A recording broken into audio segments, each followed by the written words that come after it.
ओम शांति।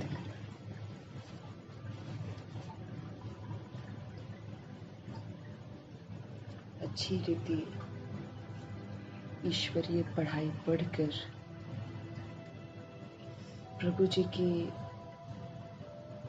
प्यार का पात्र बनना है। बाबा कहते हैं नापास हो गए तो हमें न शिव बाबा से प्यार मिलेगा, न ब्रह्मा माँ से और न जगदम्बा माँ से और न अष्टरत्नों से। सिर्फ पास होने वाले सभी के प्यार का पात्र बनेंगे। उन्हीं को फिर ड्रामा, प्रकृति, माया और यमदूत सलाम करेंगे। इज्जत से पास होने की समझ देने वाले मीठे मीठे प्यारे प्यारे परमपिता परमात्मा जी का हम सब तहे दिल से धन्यवाद करेंगे। ईश्वरीय पढ़ाई को अच्छी रीति पढ़कर नंबर 1 में पास विद ऑनर बनने वाले व्यक्त ब्रह्मा, अव्यक्त ब्रह्मा, गुप्त बड़ी माँ, big brother, great great grandfather का रोल प्ले करने वाली आत्मा का तहे दिल से धन्यवाद करेंगे। धन्यवाद करते हुए दोनों जबरदस्त लाइट्स को हाजिर नाजिर करते हुए उनके महावाक्य जो है उन्हीं से हम समझेंगे। समझ पूरे वायुमंडल में फैले, तत्वों में फैले, प्रकृति में फैले, दिल से दुआ करेंगे। समझ जो है वो उन आत्माओं तक पहुंचे जो इस समय आकारी शरीरों में हैं, हादसों के शिकार हैं। उन आत्माओं तक पहुंचे जो अभी गर्भ जूल में है। उन आत्माओं तक बाबा की समझ पहुंचे जो इस समय अलबेले हो गए, या तो माया के प्रकोप में है या तो रिद्धि सिद्धियों के प्रकोप में है। जिसमें भी हैं बाहर निकल आए। ये दिल से आप दुआ करेंगे मेरे बाबा की समझ सब जगह पहुंचे। मेरे बाबा की समझ उन आत्माओं तक पहुंचे जो अभी हॉस्पिटल में है। हमारे बाबा की जो समझ है मुरली की वो उन आत्माओं तक पहुंचे जो घरों में पीड़ित अवस्था में है, पढ़ नहीं पा रहे हैं।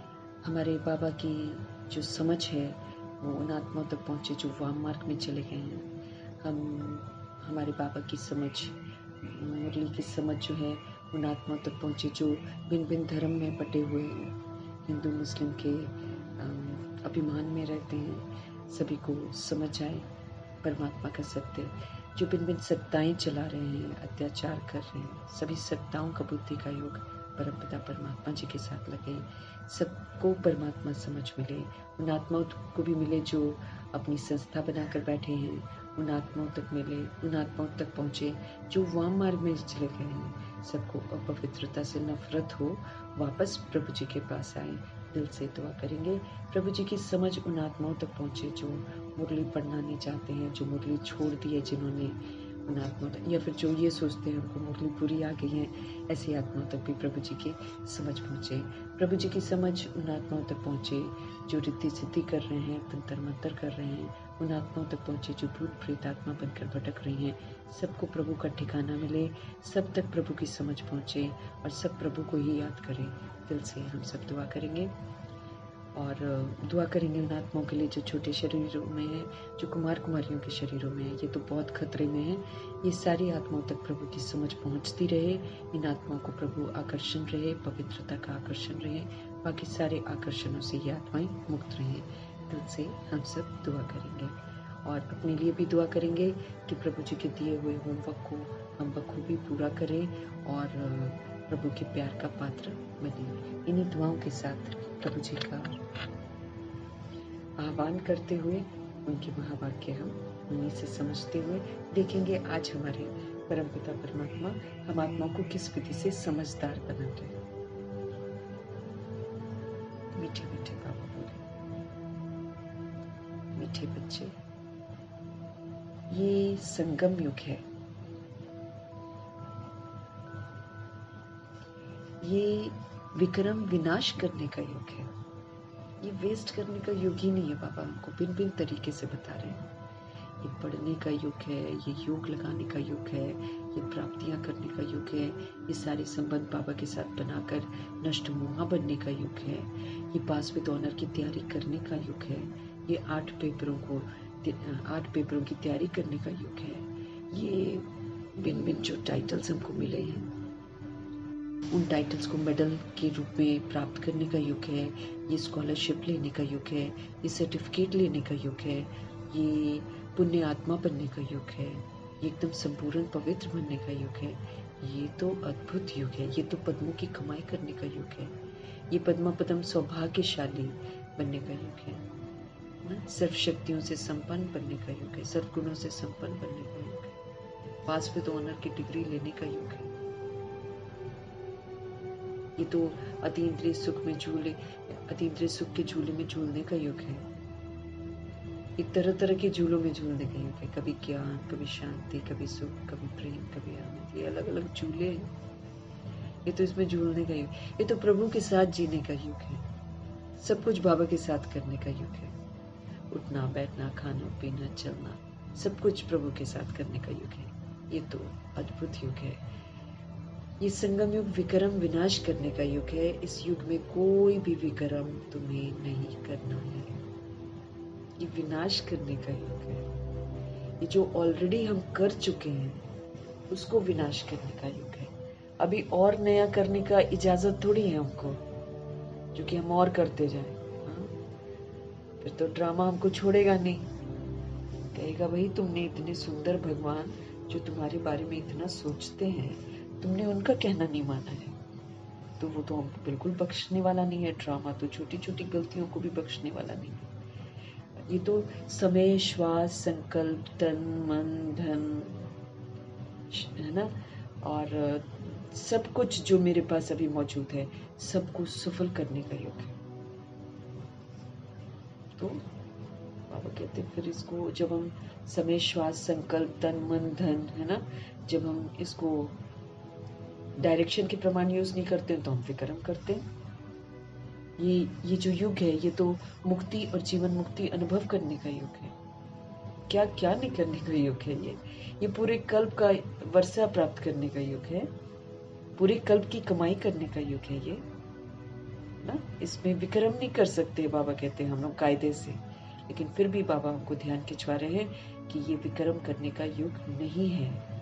तुम्हें विक्रम कोई भी नहीं करना है। हम जब भी देह के भान में आ रहे हैं, देह के अभिमान में आ रहे हैं, तो हम विक्रम कर रहे हैं। देह के भान में आकर जो हम पहले किया करते थे वो जब हम कर रहे हैं तब वो पाप कर्म बन रहा है। अभी हम समझ से पाप कर रहे हैं फिर, है ना। हमको मालूम है कि ये गलत है, फिर भी संस्कारों के वश, पुराने स्वभाव के वश, यदि अभिमान के वश हम कर रहे हैं तो वो तो बहुत बड़ा पाप काउंट होगा ना। बाबा ये थोड़ी देखेंगे कि हम स्वभाव संस्कार के वशीभूत होकर कर रहे हैं या फिर वो हम किसी और ने मजबूर कर दिया या किसी परिस्थिति ने मजबूर कर दिया। ये थोड़ी बाबा देखेंगे, ये नहीं देखेंगे। वो तो कह रहे तुम मेरी छत्र छाया में आ जाओ, तुमको कोई कुछ नहीं करेगा, अब तुम वो करो जो मैं तुम्हें कहता हूँ। तो बाबा तो हमको बोलते याद करो, याद में रहोगे तो कोई भी पाप कर्म होगा नहीं, अपने को आत्मा समझेंगे तो भी कोई पाप कर्म होगा नहीं। ऐसे करके बाबा हमको हर दिन समझाते हैं। तो क्या कह रहे हैं मीठे बाबा, मीठे बच्चे, ये संगम युग विक्रम को विनाश करने का युग है। इस युग में हम कोई भी विक्रम नहीं कर सकते हैं। हमको पावन तो जरूर बनना है, हमको पावन जरूर बनना है। प्रश्न है बाबा का, अति इंद्रिय सुख का अनुभव किन बच्चों को हो सकता है? अति इंद्रिय सुख का अनुभव किन बच्चों को हो सकता है? प्रभु जी का उत्तर है जो अविनाशी ज्ञान रत्नों से भरपूर है ना। कल हम लोगों ने एक बाबा का वो पढ़ा था ना कि जो परमात्मा की याद में रहकर अपने ओरिजिनल जो गुण हैं उनको फिर से ना वो करते हैं, फिर से धारण करते हैं और फिर से वो जागृत करते हैं। हाँ, जागृत बोला था कि जो अभी प्रभु जी की याद में रहकर, है ना, समझ से पुराने जो हमारे ओरिजिनल गुण हैं उनको जागृत करते हैं, मतलब उनको यूज करना शुरू करते हैं, वही असली में ज्ञान धन से भरपूर है। उन्हीं को कुबेर कहा जाता है। ऐसा था ना कल का थॉट। तो जो अविनाशी ज्ञान रत्नों से भरपूर है उन्हें ही अति इंद्रिय सुख का अनुभव हो सकता है। और किसी को नहीं, जो यूज कर रहे हैं ज्ञान को। जैसे जैसे हम बाबा का कहना मानते जाएंगे, जैसे जैसे हम ज्ञान को यूज करते जाएंगे, वैसे वैसे इंद्रियों से परे का सुख हम अनुभव करते रहेंगे। जो जितना ज्ञान को जीवन में धारण करता है उतना वो साहूकार बनता है। हम आत्माएं जितना बाबा का ज्ञान सुनते हैं और जितना उस पर यकीन करके उसको धारण करते हैं उतना हम साहूकार बनेंगे। अगर ज्ञान रतन हम धारण नहीं करते हैं तो फिर हम गरीब के गरीब ही रह गए। अगर हम बाबा के ज्ञान रत्न, सारी ज्ञान रत्न धारण करने के लिए ना अब समझ से पाठ बजाने का है। तो अगर हम बेसमझी में पाठ बजाते हैं दैट मीन्स हम ज्ञान को धारण नहीं करते हैं, और जब हम ऐसा करते हैं तो फिर तो हम गरीब के गरीब रह जाते हैं। बाप तुम्हें पास्ट प्रेजेंट फ्यूचर का ज्ञान देकर त्रिकालदर्शी बना रहे हैं। बाबा हमको पास्ट का भी बताते हैं, प्रेजेंट का भी बताते हैं और फ्यूचर का भी बताते हैं। ऐसा करके वो हमको त्रिकालदर्शी बना रहे हैं। अब त्रिकालदर्शी बनकर हमको सोचना है, हमको बोलना है, हमको कर्म करना है। तो जब हम त्रिकालदर्शी बनकर करेंगे तो फिर हम कोई गलती नहीं करेंगे। जैसे ब्रह्मा जी ने त्रिकालदर्शी बनकर हर काम किया है, इसलिए उनसे कभी भी कोई गलती नहीं हुई है। हमको भी बाबा यही समझ देते हैं कि जब मैं तुम्हें तीनों कालों का ज्ञान दे रहा हूँ, समझ दे रहा हूँ कि देखो कैसे शुरुआत हुई थी, फिर कैसे मध्य हुआ, फिर कैसे अंत हुआ, आदि मध्य अंत का, पास्ट प्रेजेंट फ्यूचर का समझ देते हैं कि जो तुम अभी वर्तमान में करते हो उसका फल तुम ही भोगोगे। फिर यही तुम्हारा पास्ट भी बन जाएगा, फिर से तुम्हारे आगे आएगा, फिर तुमको अच्छा नहीं लगेगा, है ना। अगर बुरा किया होगा तो उनको अच्छा नहीं लगेगा। इसलिए बाबा हमको बार बार समझते रहे कि जो अविनाशी ज्ञान रत्नों से भरपूर हैं उन्हें ही अति इंद्रिय सुख का अनुभव हो सकता है। जो जितना ज्ञान को अपने जीवन में धारण करेंगे उतना वो साहूकार धनवान बनेंगे। अगर हम ज्ञान रत्न को धारण नहीं करते हैं तब तो हम गरीब के गरीब रह गए। बाप तुम्हें पास्ट, बाप तुम्हें प्रेजेंट, फ्यूचर का ज्ञान देकर त्रिकालदर्शी बनाते हैं ताकि हम सोच समझ कर तीनों कालों का कि जो हम कर रहे हैं वही सामने आएगा और जो हम उसका परिणाम सामने आएगा वो भुगतना पड़ेगा। फिर जो हम कर रहे हैं वही रिकॉर्ड होकर पास्ट हो रहा है, वो फिर से हमारे सामने आएगा। तो हम क्यों ना कुछ ऐसा करें जो हमको अच्छा लगे। अगर कुछ ऐसा हमारे साथ हो रहा है जो हमको अच्छा नहीं लग रहा है तो फिर हमको ध्यान रखना है कि कल पहले मैंने ऐसा किया था, उसको फटाफट परिवर्तन करना है ताकि अब आगे का परिणाम अच्छा हो और फिर जब ये लौट कर फिर से मेरे पास वापस आएगा तो अच्छा वाला आएगा। ऐसे हमको ये भी अति इंद्रिय सुख का अनुभव करना भी इस संगम युग में होता, फिर हम कभी भी इसको अनुभव नहीं कर सकते। गीत है ओम नमः शिवाय, ओम शांति।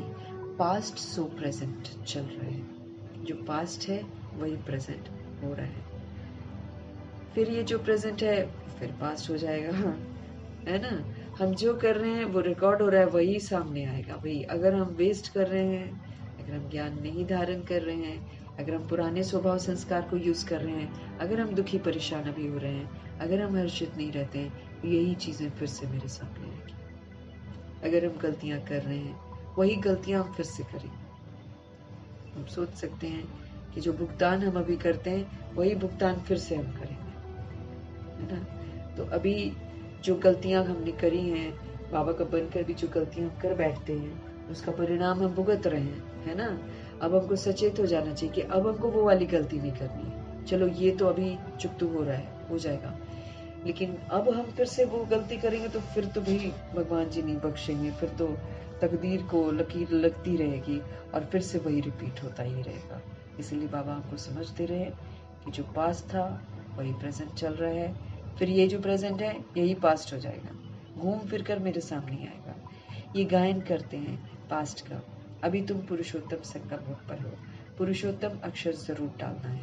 हम सब संगम युग पर हैं और संगम युग में ये जो युग है ये पुरुषोत्तम युग है। इसमें हर आत्मा को फिर से उत्तम बनने की समझ मिलती है। तो अभी तुम पुरुषोत्तम संगम युग पर हो, पुरुषोत्तम अक्षर जरूर डालना चाहिए। तुम प्रेजेंट देख रहे हो, जो पास्ट का गायन है वो अब प्रैक्टिकल में हो रहा है। तुम प्रेजेंट देख रहे हो, बाबा कहते जो पास्ट का गायन है वो अब प्रैक्टिकल में हो रहा है। इसमें कोई संशय हमको नहीं लाना चाहिए। बच्चे जानते हैं संगम युग भी है, कलयुग का अंत भी है। बरोबर संगम युग 5000 वर्ष पहले पास्ट हो गया है, अब फिर से वो प्रेजेंट है। है ना। कल पहले भी ये संगम युग 100 वर्ष का आया था, अभी ये फिर से संगम युग चल रहा है। हम आत्माओं के लिए संगम युग है, और जो आत्माएं नहीं जानती हैं, बाबा के उसमें नहीं आई हैं, सभी के लिए कलयुग है। तो बाबा कहते हैं सच डेट डालना चाहिए। बच्चे जानते हैं संगम युग भी है तो कलयुग का अंत भी है। बरोबर संगम युग 5000 वर्ष पहले पास्ट हो गया है, अब फिर से प्रेजेंट है। अब बाप आए हैं, फ्यूचर भी वही होगा जो पास्ट हो गया है। बाप हमको राजयोग सिखला रहे हैं, फिर सतयुग में हम राज्य पाएंगे। अभी हमको राजयोग सीखकर, राजयोगी बनकर, अपने त्रिकुटी की सीट पर विराजमान होकर, बाबा के साथ योग लगाकर हमको अपने कर्म इंद्रियों को अब शीतल करना है, क्रिमिनल से को सिविल बनाना है, मन बुद्धि संस्कार को कंट्रोलिंग और रूलिंग पावर के साथ चलाना है। ये सारा कुछ अब हमको करना है, राजयोगी बनकर ही हम कर सकते हैं। फिर हमें सतोगुणी पाठ बजाना है, फिर हमें सत्युगी पाठ बजाना है, सभी के साथ सतोगुणी और सत्युगी व्यवहार हमको करना है।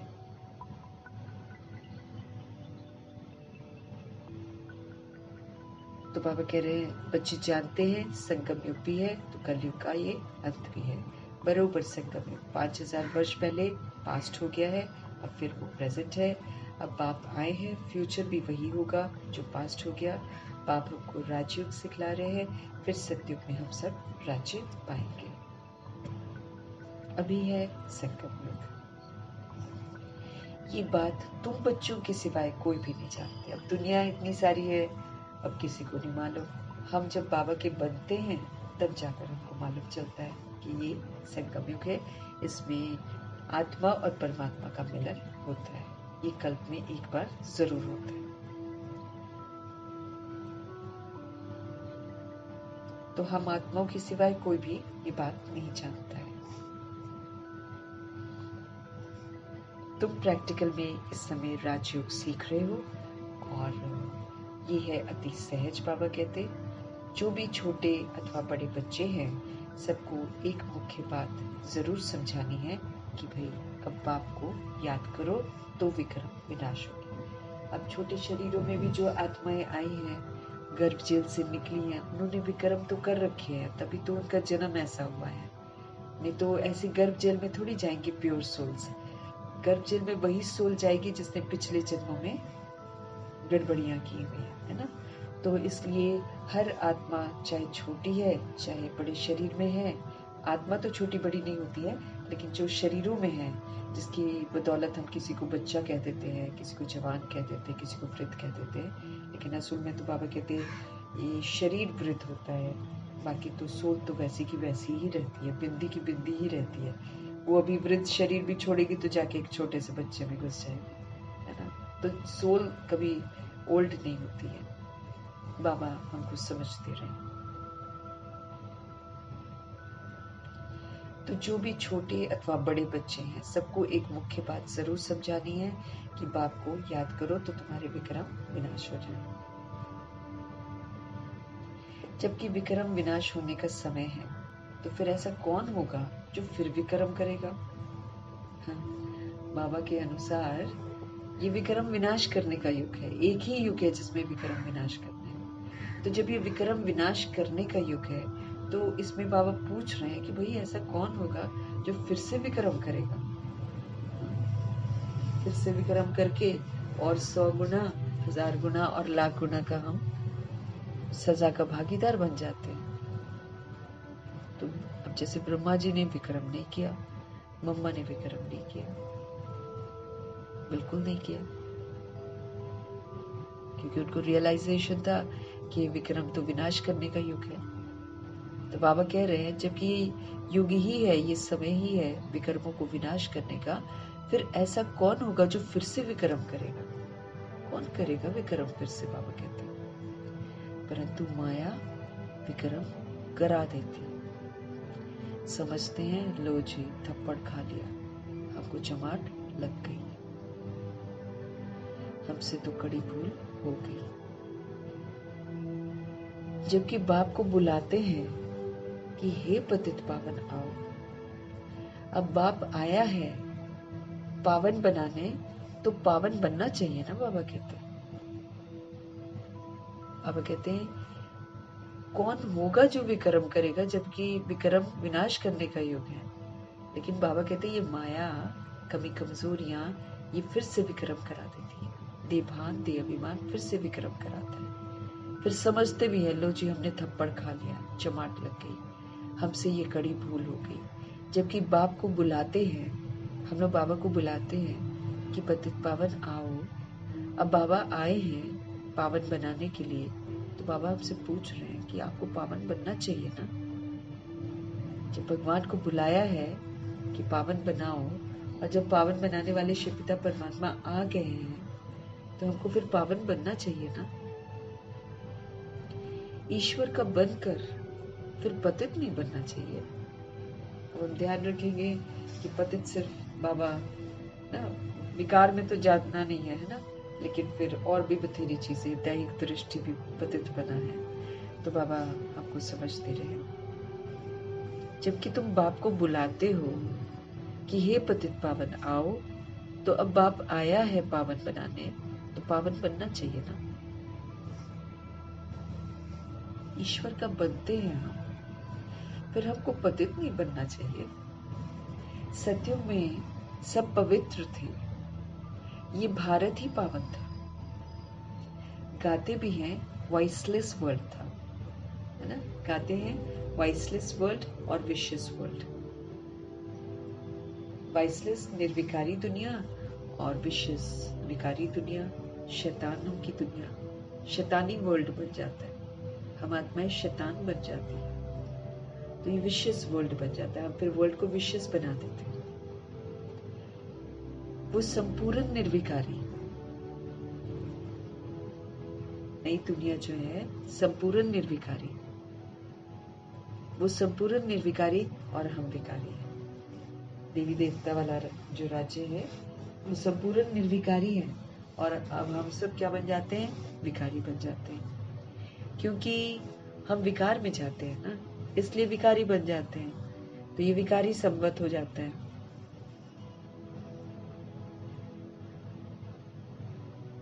क्योंकि हम विकार में जाते हैं, इसलिए ये विकारी संवत हो गया। विकार नाम ही विशेष का है ना। विकार नाम ही विशेष का है। इससे दुनिया गंदी बन जाती है, नर्क बन जाती है, शैतानियत से भरपूर हो जाती है। तो इस समय दुनिया कैसी है, विशेष। समझ इतनी खत्म हो गई है कि खुद भी विकार में जाते हैं, दूसरों को भी विकार में भेजते हैं। यहाँ तक कि भिखारी हथियाला बंधवाने के लिए कन्या पैदा होती है, बस पैसे जोड़ने शुरू हो जाते हैं शादी के लिए, विकारों में भेजने के लिए। तो बुद्धि हमारी खत्म हो जाती है ना, बिल्कुल। इसलिए समाज को देखते, अब समाज तो गिरा हुआ समाज हो गया है, ये तो विशेष दुनिया है। इसमें हर आत्मा इस समय विशेष बन गई है। यहाँ तक कि धर्म स्थापक जो आते हैं और जिनके आने के बाद थोड़ा पवित्रता से थमती है धर्म, और जो संन्यास धर्म है, सब इस समय पतित दृष्टि वाले हो गए हैं। संन्यास धर्म भी वैसे ही हो गया, दैहिक दृष्टि हो गई है उनकी भी शरीरों के बारे में बात करते हैं। वो भी कह देते हैं कि 6 महीने में एक बार आप विकार में जा सकते हो, वो भी बोल देते हैं संन्यास धर्म वाले। खुद तो संन्यास में रहते हैं, लेकिन फिर ऐसे विकारियों के हाथों को भी खाते हैं, इसलिए फिर से गर्भ जेल में जाते। तो ये दुनिया ही विशेष बन गई है। धर्म स्थापक भी पुनर्जन्म में आते आते अब विशेष बन गए हैं। वो भी अपने धर्म की पालना कर रहे हैं, लेकिन अब उनका रूप जो है, क्राइस्ट का रूप जो है वो चेंज हो गया है, गुरु नानक जी का रूप चेंज हो गया है, अब सबका रूप चेंज हो गया। इसलिए हम पहचान नहीं पाते हैं कि गुरु नानक हैं, कि ये जी क्राइस्ट है, लेकिन सभी के सब तमो बन जाते हैं, सब विशेष बन जाते हैं। इसलिए गुरुद्वारों की हालत देख लो, चाहे नाम सिमरन तो बहुत होता है, लेकिन खान पान विशेष हो गया है, और साथ में दृष्टि वृत्ति भी गड़बड़ हो गई है। चल रहे होंगे शब्द कीर्तन, दृष्टि होगी सबके देहों पर कि क्या पहना है, कैसा पहना है। फिर लड़कियां भी आजकल पहन कर चली जाती हैं वैसा वैसा, तो लोग भी फिर देखते हैं ना, तो वो तो डिस्ट्रैक्शन है। एक तो हम पाप कर्म के वैसे ही निमित्त बन जाते हैं कि दूसरा हमारी बॉडी को देखे, ये डिस्ट्रैक्शन है। वहां फिर सजा किसको मिलेगी? हमको मिलेगी। अभी जैसे हम लोग हैं ना, अगर हमारी वजह से किसी की दृष्टि वृत्ति चंचल होती है, सजा मेरे को मिलेगी। इसलिए बाबा हम लोग को समझ देते हैं कि सादगी में रहो, इस कदर रहो कि कोई आप लोगों को देखे ही नहीं तो दिखाने के जितने निमित्त है ना आजकल दुनिया में, जितनी सोल्स दिखा रही हैं, चाहे अनजाने में दिखा रही हैं, वही तो खतरे में फंसेंगी, वही तो आत्माओं की दृष्टि वृत्ति को गंदा कर रही हैं। तभी तो इतने सारे गंदे केसेस होते हैं। यहाँ तक कि भाई बहन की दृष्टि भी आजकल खराब हो रही। पहनावे वैसे है ना, पहनावे वैसे हो गए, रिश्तों में बिल्कुल ही पतित बना आ गया है। तो बाबा हमको समझा रहे हैं ये है विशियस वर्ल्ड, और इस विशियस वर्ल्ड के समाज को आत्माएं देखती हैं। लोग क्या कहेंगे? किसको देख रहे हैं? विशियस वर्ल्ड को देख रहे हैं। इसके लोग क्या कहेंगे बताओ? हाँ, इसके तो सुननी नहीं है। दो मुंही दुनिया है। वो तो बैठे बैठे ताने मारेगी, तो हम ताने सुनकर अपने आप को खराब कर लेंगे क्या? नहीं ना। तो अब हमको समझ मिल गई है। तो अब हमें बच्चों की, अगर जो भी बच्चे हैं, उनके विकारी हथेली में बिल्कुल साथ नहीं देना है, बिल्कुल नहीं। अगर बच्चे मनमानी करते हैं, बाबा ने बोला है, अगर कोई लड़की है वो नहीं चाहती है ज्ञान में चलने के लिए, बाबा कहते हैं उसकी करवा दो, क्योंकि वो वैसे भी बदनाम करेगी, इसलिए उसकी करवा दो। हाँ, लेकिन वो निमित्त मात्र, जैसे करवा दिया ना, फिर उसको साफ बोल दो, क्योंकि देखो जो करेगी वो दुख में जरूर जाएगी, और फिर वापस आती हैं अपने घरों में आकर बातें करती हैं अपने घरों की, हमारे साथ ऐसा, हमारे साथ वैसा। तो इसलिए उसको साफ बोल दो कि भाई तुमने की है, तुम अपने दुखों के लिए तुम ही जिम्मेवार, हम नहीं जिम्मेवार है। और रही बात, बाबा कहते हैं लड़का है कोई, अगर वो कहता है शादी करने के लिए, तो भाई उसको तो बोल दो कि जाओ, फिर जैसे ब्रह्मा जी ने बोला था ना, जाओ जो मर्जी करो, कुछ नहीं मिलेगा, है ना, इस टाइप से। तो वो कर सकते हैं। तो मना बाबा देखेंगे ना भाई आप अंदर से कैसे हो। जो सोल पवित्रता पसंद करती है, वो कभी भी किसी का विकारी हथियाला नहीं बांधेगी, नहीं बांधेगी। वो खड़ी हो जाएगी, चाहे दुनिया जो मर्जी करती रहे। जानती है वो कि क्राइम है, क्यों करेगी वो क्राइम?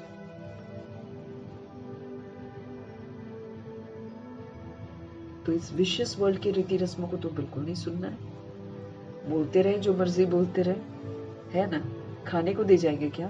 कल को बच्चे रोते हैं, तकलीफों में से गुजरते हैं, एक भी जना नहीं आता शेयर करे, आएगा क्या कोई? बिल्कुल नहीं आएगा। तो वाइसलेस वर्ल्ड और विशियस वर्ल्ड, ये पूरा का पूरा विशियस है। हाँ। इसमें सब लोग पतित बनते हैं और दूसरों को भी पतित बनाते हैं, और खूब जश्न बना के, पूरे बैंड बाजे गाने वाने बजा के, है ना। आजकल तो पता नहीं क्या क्या करते हैं, सारा सीरियल में देख देख कर, मेहंदी की रात तो दिस रात तो दैट रात, ये सब इतने सारे वो जो आजकल सीरियलों ने सिखा दिया है, वो सारा करते हैं वो लोग। जिसके पास पैसा होता है ना, वो इस तरह की हरकतें करनी शुरू करते हैं। है ये क्या? विशियस वर्ल्ड है। बाबा कहते हैं वो सत्युग जो है वो सब पूर्ण निर्विकारी है, और हम विकारी हैं, क्योंकि हम विकार में जाते हैं। विकार नाम ही विशेष का है, पतित ही बुलाते हैं, आकर हमको पावन बनाओ। जैसे ब्रह्मा जी को वैराग आए, पुकारते भगवान को कि आकर हमको पावन बनाओ। उनको आने लग गया था कि जिंदगी में अच्छी नहीं जी रहा हूँ, ऐसी लाइफ हमारी नहीं होनी चाहिए। पतित ही बुलाते हैं, आकर पावन बनाओ। क्रोधी नहीं बुलाते हैं। जो पतित होते हैं ना, वो अशांत हो जाता है। काम विकार में जाकर सोल अशांत हो जाती है, परेशान हो जाती। क्यों? क्योंकि वो अपने सुंदर स्वधर्म के खिलाफ चली जाती है। उसके बाद ही तो उसको क्रोध आना शुरू होता है।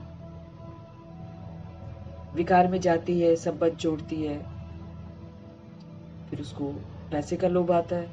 बच्चों के लिए कितना कुछ करता है इंसान, लोभ आता है। फिर अटैचमेंट आती है, फिर अहंकार आता है, ये मेरा परिवार, ये मेरा बच्चा। कैसे लोग खड़े होकर बोलते हैं मेरा बच्चा लंदन में पढ़ रहा है, मेरा बच्चा ये कर रहा है। खामखा का घमंड। किसी का बच्चा है, किसी का बच्चा नहीं है।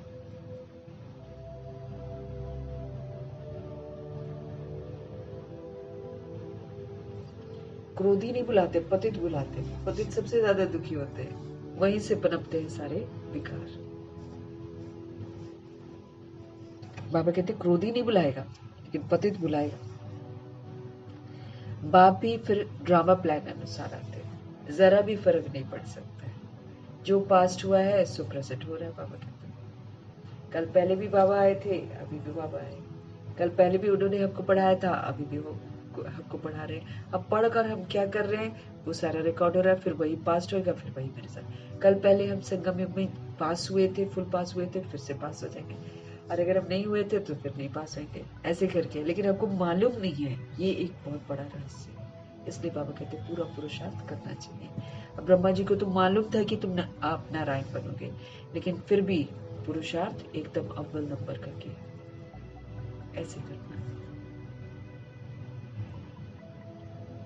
पास्ट प्रेजेंट फ्यूचर को जानना, उनको ही तो त्रिकालदर्शी कहा जाता है। जो जान जाते हैं, अच्छी तरह हर बात को समझ जाते हैं, बाबा कहते हैं उन्हीं को तो त्रिकालदर्शी कहा जाता है। ये तो याद रखना पड़े। बाबा कहते हैं ये बड़ी मेहनत की बातें हैं। घड़ी घड़ी बाबा कहते भूल जाते हैं। नहीं तो तुम बच्चों को तो कितना अति इंद्रिय सुख रहना चाहिए। तुम यहाँ अविनाशी ज्ञान धन से बहुत बहुत साहूकार बन रहे हो। बाबा हमको अविनाशी ज्ञान धन दे रहे हैं, इससे हमको धनवान बनना है। खाली पॉइंट्स जानकर हम धनवान नहीं बनेंगे, पॉइंट्स का स्वरूप बन जाएंगे तो हम धनवान बनेंगे। जब हम धारण कर लेंगे जीवन में तो हम धनवान बनेंगे। बाबा कहते हैं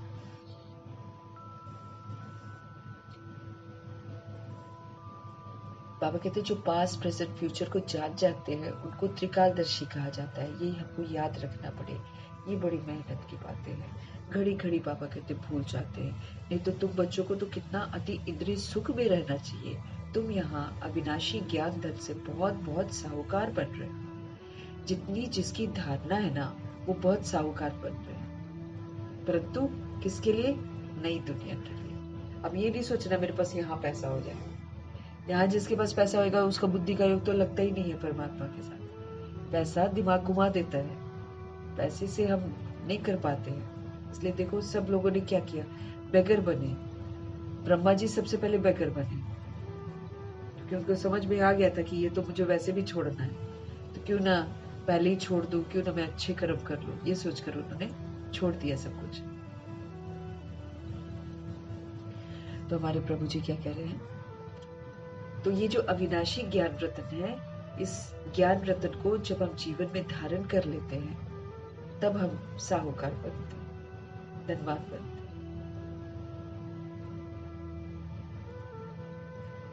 बाबा कहते हैं आप तो घड़ी घड़ी भूल जाते हो जो मैं आपको बताता हूँ। नहीं तो आपको तो अति इंद्रिय सुख में रहना चाहिए।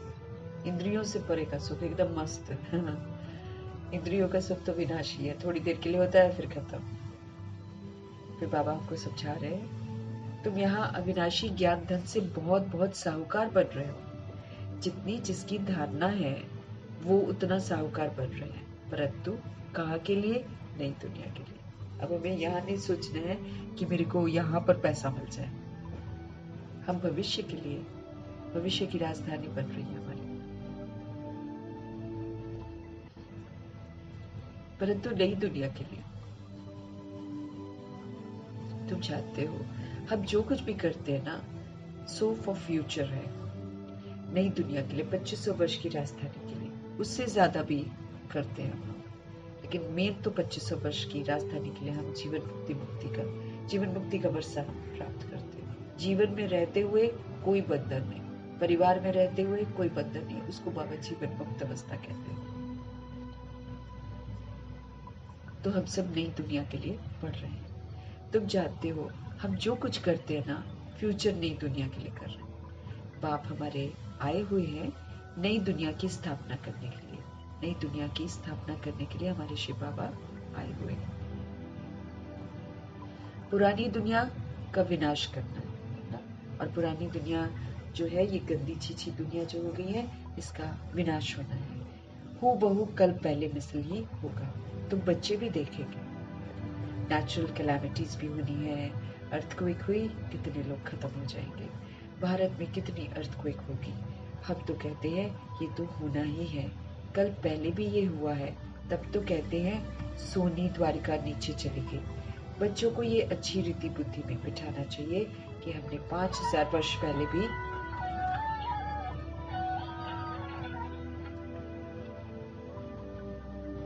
5000 वर्ष पहले भी ये नॉलेज हमने ली थी।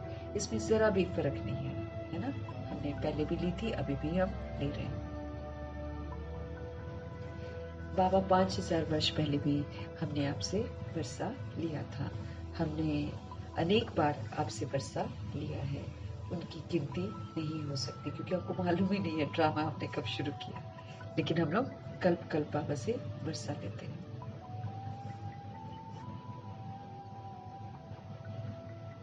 कितनी बार तुम विश्व के मालिक बनते हो, फिर फकीर भी बन जाते हो। हम कलयुग में बिल्कुल फकीर मंगते बन जाते हैं। ये दे दो, वो दे दो, वो दे दो। पढ़ेंगे खुद नहीं, भगवान मेरे को पास करवा देना, और फिर बाबा मुझे गाड़ी दे दो, बाबा मुझे घर दे दो। बाबा नहीं, भगवान मुझे घर दे दो। बाबा को तो जानते नहीं है। फिर ये दे दो, वो दे दो, मेरे बच्चे की शादी करवा दो, मेरे बच्चे का ये करवा दो, मेरे बच्चे। फिर शादी हो गई, चलो जी हमारे घर में बच्चा दे दो। बाबा लड़की हुई, अब लड़का दे दो, लड़का है तो लड़की दे दो। मंगते के मंगते रह जाते हैं। तो भगवान आकर रुकवाते हैं, भैया बंद करो इसको।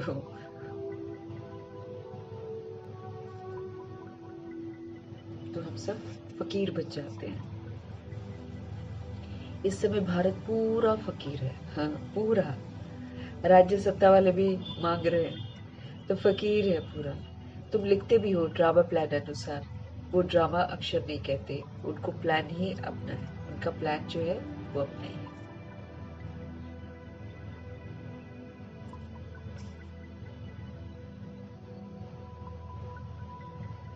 तुम कहते हो ड्रामा के प्लान अनुसार हम फिर से स्थापना कर रहे हैं 5000 वर्ष पहले वो अफ्रीका। कल पहले जो हमने कर्तव्य किया था, सो अब भी हम श्रीमत द्वारा करते हैं। श्रीमत द्वारा ही हमको शक्ति मिलती है। जब श्रीमत द्वारा कर्तव्य भी करते हैं और फिर हम बाबा से पावर भी लेते हैं। शिव शक्ति नाम भी है ना, तो अभी हम सभी क्या बन जाते हैं? शिव शक्तियां बन जाते हैं। तो तुम शिव शक्तियां देवियां हो ना, जिनका मंदिर है, मंदिर में भी पूजन होता है। 9 देवियां है ना, 7 देवियां, ऐसे पूजा होता है। तुम ही देवियां हो जो फिर विश्व का राज्य पाती हो। जगत अम्बा को देखो, कितनी पूजा है, अनेक नाम रखती है तो एक ही, जैसे बाप भी एक है ना, शिव। तो तुम भी विश्व को स्वर्ग बनाते हो, तो तुम्हारी प्रजा, सॉरी, बाबा कहते तुम भी विश्व को जब स्वर्ग बनाते हो ना, तब तुम्हारी पूजा होती है। अब स्वर्ग कैसे बनाते हैं? पूरी धारणाएं करके पूजनीय बनते हैं। इसलिए बाबा कहते फिर पूजा भी होती है। तुम विश्व को स्वर्ग बनाते हो, मम्मा विश्व को स्वर्ग बनाने में मददगार बनती है। फिर उनके जगत अम्बा के रूप में पूजा होती है, काली के रूप में पूजा होती है ना, अम्बे के रूप में पूजा होती है। ऐसे बहुत सारी देवियों के रूप में पूजा होती है। लेकिन कब होती है? जब हम विश्व को स्वर्ग बनाते हैं। तो अनेक देवियां हैं। लक्ष्मी की कितनी पूजा करते हैं। दीपमाला के दिन महालक्ष्मी की पूजा करते हैं, 4 हाथ दिखाते हैं, तो महालक्ष्मी की पूजा करते हैं। बाबा कहते हैं वो ही हेड, महाराजा महारानी मिलाकर हो गया महालक्ष्मी, है ना। जैसे विष्णु है वो लक्ष्मी नारायण का प्रतीक है, तो महालक्ष्मी भी जो है ये लक्ष्मी नारायण का प्रतीक है। कंबाइन कर देते हैं ना, महालक्ष्मी कह देते हैं, उसमें दोनों आ जाते हैं। हम भी महालक्ष्मी की पूजा करते थे, ब्रह्मा जी कह रहे हैं, हम भी महालक्ष्मी की पूजा करते थे। धन वृद्धि को पाया तो सब जगह महालक्ष्मी की कृपा हुई, है ना। अगर धन आ जाता है, दिवाली वाले दिन पूजा करते हैं, धन आ जाता है तो सोचते हैं महालक्ष्मी की कृपा हुई। अब बाबा कहते हैं वो तो देवी है, उनका तो पूजन होता है, वो तो पुनर्जन्म में आती है। उनको क्या पता कि किसकी क्या मांग चल रही है।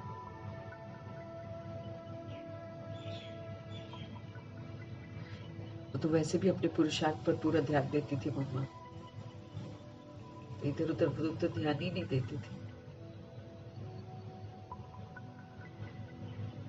बाबा कहते हैं,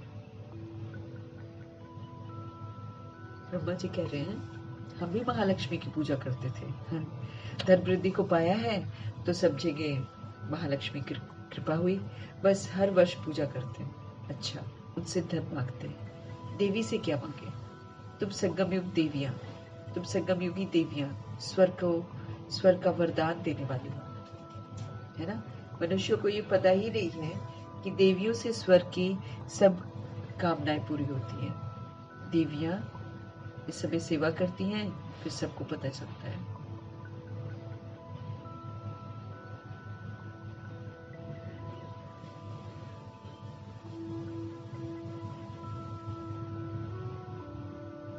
तो बाबा समझ दे रहे हैं, हर वर्ष पूजा करते हैं। अच्छा, उनसे धन मांगते हैं। देवी से क्या मांगे? तुम संगम युगी देवियां, स्वर्ग का वरदान देने वाली हो, मतलब बाबा से जोड़ने वाली, बाबा से संबंध जोड़ा फिर वर्षा मिलता है, इसका संदेश देने वाली, ऐसे करते हैं ना हम लोग। तो देवियां स्वर्ग का वरदान देने वाली है। मनुष्यों को ये पता ही नहीं है कि देवियों से स्वर्ग की सब कामनाएं पूरी होती हैं, स्वर्ग में जाने की, क्योंकि वो भगवान से जोड़ती है ना, तो स्वर्ग की मनोकामना पूरी होती है सबकी।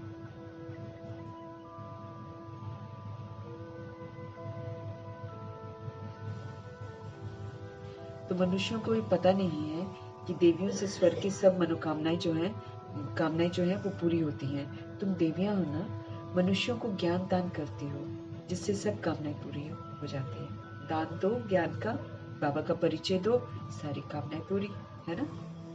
और ऐसे नहीं कि हाँ तथास्तु करती है, नहीं, भगवान से जोड़ती है। जो भगवान से जुड़ गया उसकी सारी मनोकामनाएं पूरी होती जाती है। जैसे जगदम्बा माँ कितनों को बाबा का बनाया, तो सबकी क्या करी, मनोकामनाएं पूरी हुई। इसलिए जब यादगार में भक्ति में उनका मंदिर बनता है, जगदम्बा का मंदिर बनता है। होता मंदिर छोटा सा है, होता बड़ा साधारण है, भीड़ कितनी लगी रहती है, सब तरह की मनोकामनाएं पूरी करने के लिए, पूरी करवाने के लिए लोग आते हैं वहां पर जगदम्बा के मंदिर। क्यों? क्योंकि अभी वर्तमान में उन्होंने बहुतों को परमात्मा से जोड़ा है।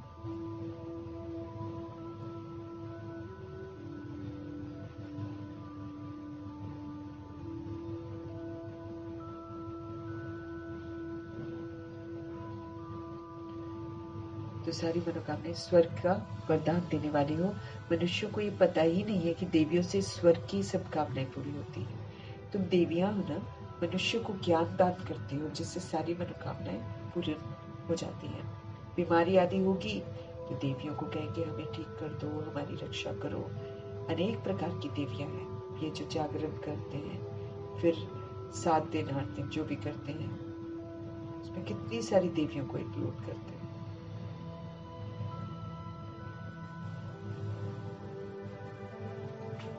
तो तुम देवियां हो ना, मनुष्यों को ज्ञान दान करती हो, जिससे सब कामनाएं पूर्ण कर देती। बीमारी आदि होगी तो देवियों को कहेंगे कि हमें ठीक कर दो, हमारी रक्षा करो।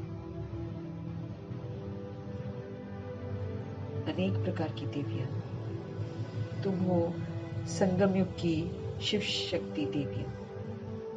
संगम युग में क्या बन जाते हैं? शिव शक्ति देवियां। तुम ही स्वर्ग का वरदान देती हो, सबको रास्ता बताती हो, तो सबको स्वर्ग का वरदान मिल जाता है। बाप भी देते हैं, बच्चे भी देते हैं। महालक्ष्मी दिखाते हैं, नारायण को गुप्त कर देते हैं, और वहां विष्णु को दिखाते हैं तो लक्ष्मी को गुप्त कर देते हैं। बाप तो बच्चों का कितना प्रभाव बढ़ाता है ना। बाबा लायक बनाते हैं, फिर बाबा के बच्चों का प्रभाव बढ़ जाता है।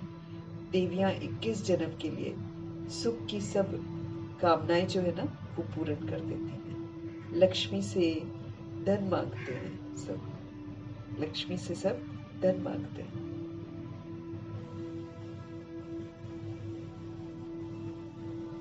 धन के लिए ही तो मनुष्य अच्छा धंधा आदि करते हैं। तुमको तो बाप आकर सारे विश्व का मालिक बनाते, अथाह धन देते। श्री लक्ष्मी श्री नारायण विश्व के मालिक हैं, अभी तो कंगाल है। तुम बच्चे जानते हो राजाई की, तुम बच्चे जानते हो राजाई की, फिर कैसे धीरे धीरे उतरती कला होती है, फिर कंगाल बनते हैं। पुनर्जन्म लेते लेते कला हमारी कम होती जाती है। जैसे जैसे हम आधार बढ़ाते जाते हैं, वैसे वैसे काबिलियत जो है कम होती जाती है। अभी देखो कैसी हालत आकर हुई है। बाबा कहते ये भी नई बात नहीं है। हर 5000 वर्ष के बाद ये चक्र फिरता ही रहता है। अभी भारत कितना कंगाल है, रावण का राज्य चल रहा है ना, कितना ऊंच नंबर 1 था कभी, अभी बिल्कुल लास्ट नंबर है। लास्ट में न आए तो फिर नंबर 1 में कैसे जाए? ये भी कल्याणकारी है, क्योंकि लास्ट में आता है तो फिर नंबर 1 में जाता है।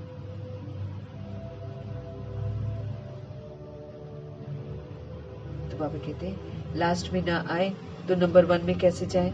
हिसाब है ना, धीरज से अगर विचार सागर मंथन करें तो सब बातें आप पे ही बुद्धि में आ जाएंगी।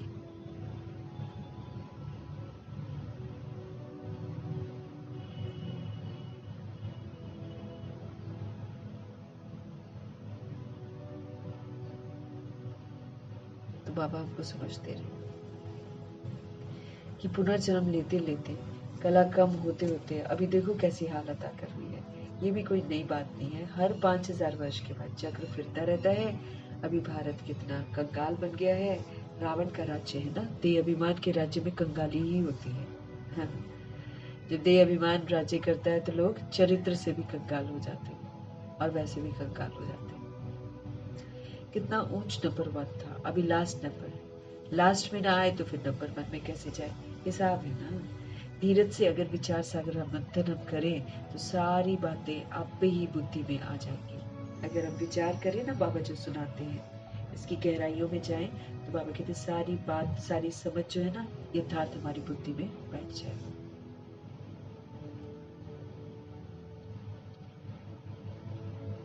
कितनी मीठी मीठी बातें हैं बाबा की। अभी तो तुम सारे सृष्टि चक्र को जान गए हो। पढ़ाई सिर्फ स्कूल में नहीं पढ़ी जाती, बाबा कहते टीचर्स सबक देते हैं तो घर में पढ़ने के लिए। बाबा कहते अभी तो तुम सारे सृष्टि चक्र को जान गए हो। पढ़ाई सिर्फ स्कूल में नहीं पढ़ी जाती है, टीचर लेसन देते हैं घर में पढ़ने के लिए, जिसको होमवर्क कहते हैं। बाप भी तुमको घर के लिए पढ़ाई देते हैं। दिन में भल धंधा आदि भी करो, शरीर निर्वाह तो करना ही है। अमृत वेले तो सबको फुर्सत रहती है, सवेरे सवेरे 2-3 बजे। अमृत वेले तो सबको फुर्सत रहती है, तो सवेरे सवेरे 2-3 बजे का टाइम बहुत अच्छा है। उस समय उठकर बाप को प्यार से याद करो। सवेरे सवेरे बाबा कहते सबको फुर्सत, अब दिन भर में धंधा करते हो तो फिर भाई सवेरे उठो, है ना। बाबा कहते सवेरे सवेरे उठो और फिर 2-3 बजे उठो और बाबा को प्यार से याद करो। वो अच्छा टाइम है, बाबा कहते जल्दी बाबा से कनेक्शन हो जाएगा। उस समय उठकर बाप को प्यार से याद करो। बाकी इन विकारों ने ही तो तुम्हें आदि मध्य अंत दुखी किया है। पूरा तस्वीर बाबा दिखाते हैं, उसे क्या पता चलता है कि विकारों ने हमको दुख दिया है। विकार में जाना मतलब जन्म भी दुख से, आगे भी दुख, मरने पर भी दुख, दुख ही दुख है।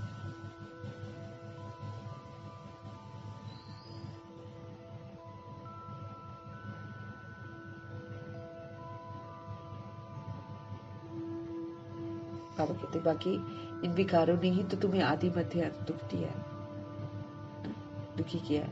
रावण को जलाते हैं, इसका अर्थ कुछ नहीं समझते हैं कि रावण है कौन, क्यों जलाते हैं, क्यों एफिजी बनाते हैं, कुछ नहीं मालूम। बाबा कहते हैं रावण को जलाते हैं, परंतु इसका भी अर्थ कुछ नहीं समझते, बस सिर्फ परंपरा है। एक दूसरे को देखकर रावण को जलाने की रस्म चली आई है।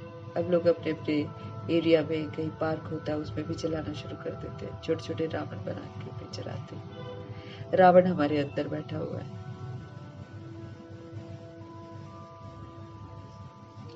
बस सिर्फ परंपरा से रावण को जलाने की रस्म चली आई है। ड्रामा अनुसार ये भी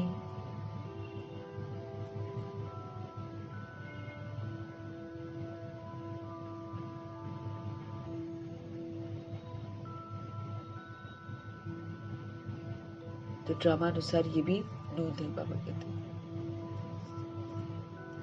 रावण को मारते आए हैं, परंतु रावण मरता ही नहीं है। हर साल और ऊंची एफिजी, हर साल और ऊंची एफिजी ऐसे बनाते हैं। अभी तुम बच्चे जानते हो ये रावण को जलाना बंद कब होगा। तुम अभी सच्ची सच्ची सत्यनारायण की कथा सुनते हो। जब हमारे अंदर रावण खत्म हो जाएगा, रावण चलना बंद हो जाएगा।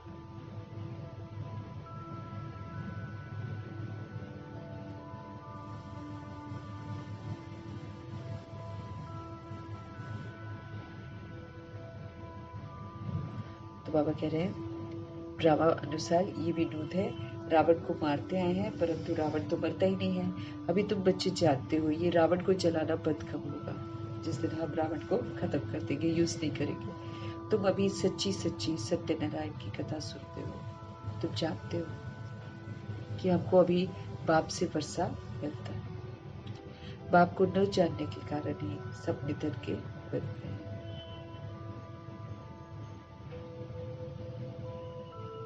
तुम अभी सच्ची सच्ची सत्यनारायण की कथा सुनते हो।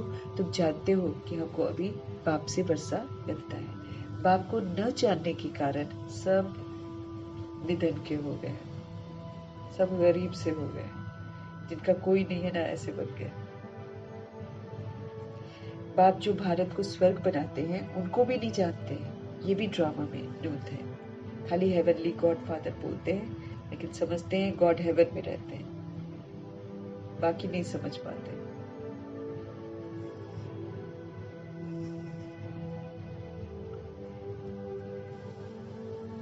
सीढ़ी उतरते तमो प्रधान बने तब तो फिर बाप आए। जब तमो प्रधान बन जाते तब शिव बाबा सृष्टि रूपी ड्रामा में आते हैं।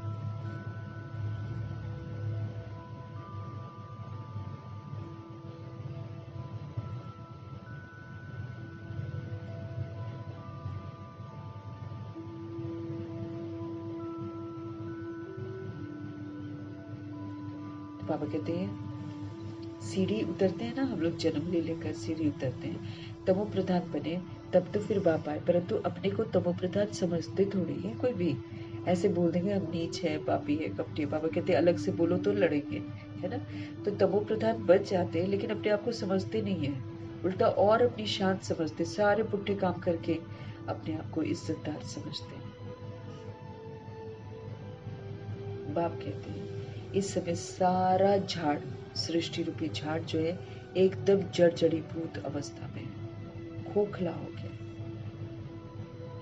एक भी सतो प्रधान नहीं है।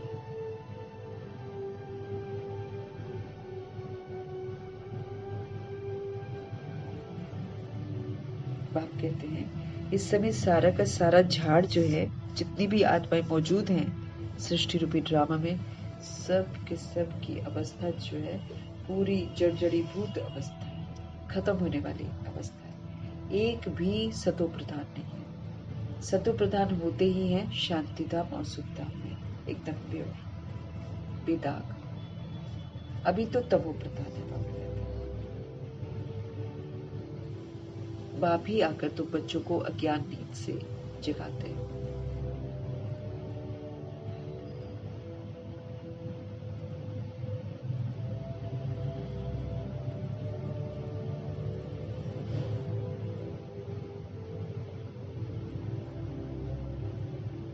बाबा कह रहे हैं बाप ही आकर तुम बच्चों को अज्ञानता की नींद से जगाते हैं। तुम फिर औरों को जगाते हो, जगते रहते हो।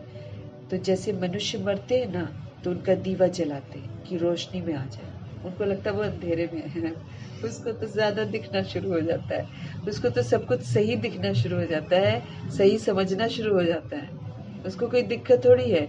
इधर जो सोच रहे हैं शरीरों में वो है, मतलब क्या बोले, उनको समझ ही नहीं, उनका दीवा बुझा हुआ है।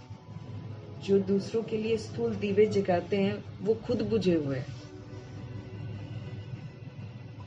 और वो जो चला गया है उसको रोशनी कर रहे हैं। हाँ, ये भी देखो कैसी रीति रस्म बनाई है कि उसको रास्ता नहीं दिखाई देगा। अरे उसी को तो सही रास्ता दिखाई देगा, वो तो तुम्हारी हर बात सुन रहा है, हर बात पास्ट प्रेजेंट फ्यूचर उसका एक्यूरेसी से।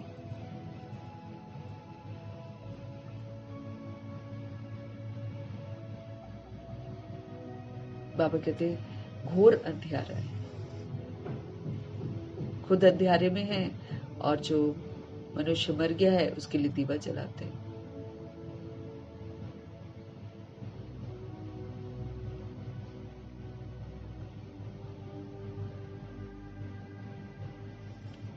बाबा कहते हैं अब ये है घोर अंधियारा, आत्माएं वापस अपने घर जा न सके, क्योंकि सब उल्टे रास्ते पर चलकर सब पतित बनी हुई है, तो वापस घर कैसे जाएंगे। आत्माएं वापस अपने घर जा न सके। बल दिल होती है कि दुख से हम छूटे, लेकिन एक भी छूट नहीं सकता है दुख से, क्योंकि सबके अंदर देह अभिमान है, सबके अंदर विकार है। हम दुख का कारण तो हम खुद ही है ना, निवारण भी हमको करना है। सुखी रहना है तो पवित्र बनो, शांत रहना पवित्र बनो, विकारों को छोड़ दो, अपने आप को आत्मा समझो, सुखी रहेंगे।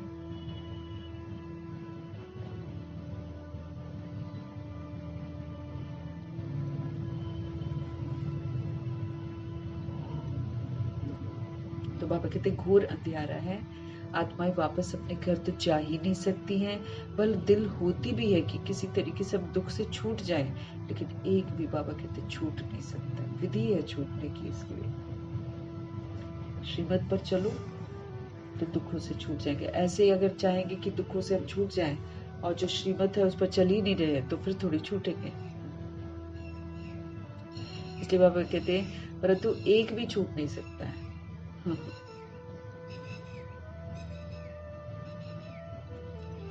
जिन बच्चों को पुरुषोत्तम संगम युग की स्मृति रहती है ना, बाबा कहते हैं जिन बच्चों को पुरुषोत्तम संगम युग की स्मृति रहती है, वो ज्ञान रत्नों का दान करने बिना तो रह ही नहीं सकते। जिनको स्मृति रहती है कि पुरुषोत्तम संगम युग है, इसमें ज्ञान को धारण करना है, वो सोच तो ज्ञान रत्नों का दान करने के बगैर रह ही नहीं सकती है। जैसे मनुष्य पुरुषोत्तम मास में बहुत दान पुण्य करता है। अब यहाँ भक्तिमान में पुरुषोत्तम मास एक होता है, उसमें लोग फिर दान करते हैं, स्थूल दान करते हैं। और यहाँ पर देखो हम लोग क्या करते हैं, हम लोग ज्ञान रत्नों का दान करते हैं, बाबा से लेकर।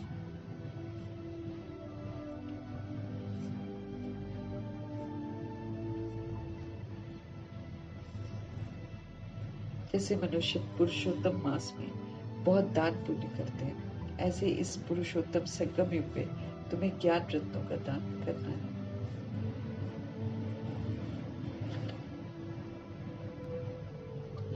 ये भी समझते हो कि स्वयं परमपिता परमात्मा हमको पढ़ा रहे हैं। श्री कृष्ण की तो बात ही नहीं है। श्री कृष्ण तो है ही सतयुग का पहला प्रिंस, फिर तो वो पुनर्जन्म लेते आते हैं। बाबा ने पास्ट, प्रेजेंट, फ्यूचर का भी राज समझाया। तुम त्रिकालदर्शी हो।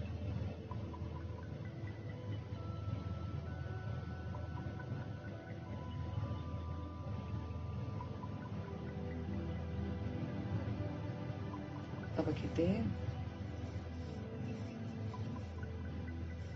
ये भी समझते हो कि स्वयं पिता परमात्मा हमको पढ़ा रहे हैं। श्री कृष्ण की तो यहाँ पर कोई बात नहीं है। श्री कृष्ण तो है सतयुग का पहला प्रिंस, फिर तो वो पुनर्जन्म लेते आते हैं। बाबा ने पास्ट, प्रेजेंट, फ्यूचर का राज बताया, हमको समझाया। तुम त्रिकालदर्शी बनते हो।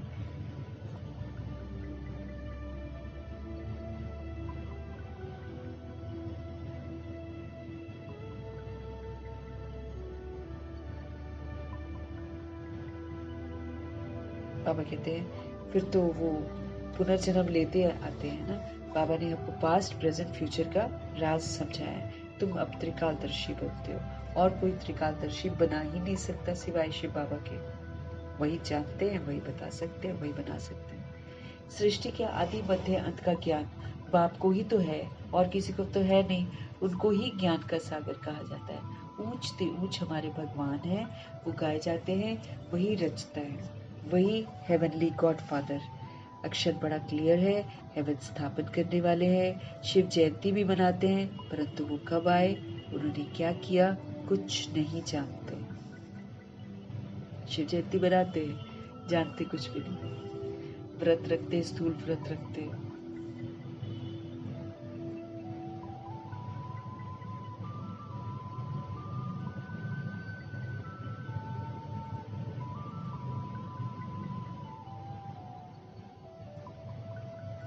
तो हेवनली गॉड फादर जो है, ये अक्षर बड़ा क्लियर है, और हेवन स्थापन करने वाले हैं शिव बाबा। शिव जयंती मनाते हैं, परंतु शिव बाबा कब आए, उन्होंने क्या किया, कुछ भी नहीं जानते हैं। जयंती के अर्थ का ही पता नहीं है, बस यूं ही मना रहे हैं। तो फिर मना कर क्या करेंगे? ये भी ड्रामा में सब है।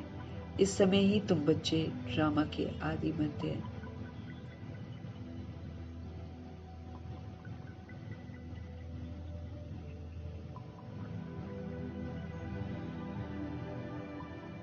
जयंती के अर्थ का ही पता नहीं है, तो फिर मना कर क्या करेंगे? ये भी ड्रामा में सब है। इस समय ही तुम बच्चे ड्रामा के आदि मध्य अंत को जानते हो, फिर कभी भी नहीं जान पाएंगे, है ना? पूरा कल्प हम नहीं जानते। फिर जब बाबा आएंगे तभी हम जानेंगे। अभी तुमको स्मृति आई है, बाबा ने हमको स्मृति दिलाई है कि ये 84 का चक्र कैसे करता है। भक्ति मार्ग में क्या है, उनसे तो कुछ भी मिलता नहीं है। और कितने भगत लोग भीड़ में धक्का खाने चले जाते हैं। भक्ति मार्ग में धक्के ही धक्के है ना। बाबा ने तुमको उनसे छुड़ा दिया। हम लोग सब भी जाते थे, अब बाबा ने हमको छुड़ा दिया। अब तुम जानते हो, हम श्रीमत पर फिर से भारत को श्रेष्ठ बना रहे हैं। याद रखना है, हम सब फिर से श्रीमत पर भारत को श्रेष्ठ बना रहे हैं। श्रीमत से ही श्रेष्ठ बनते हैं। श्रीमत संगम पर ही हमको मिलती है। तुम यथार्थ रीति से जानते हो कि हम कौन हैं, फिर कैसे ये बने हैं। अब फिर पुरुषार्थ कर रहे हो।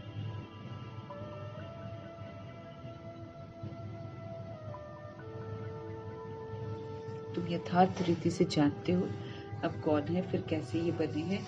अब फिर पुरुषार्थ कर रहे हैं। पुरुषार्थ करते करते बच्चे अगर अभी कभी फेल हो पड़े तो फिर बाप को समाचार दो। बाबा कहते बाप सावधानी देंगे फिर से खड़े होने की।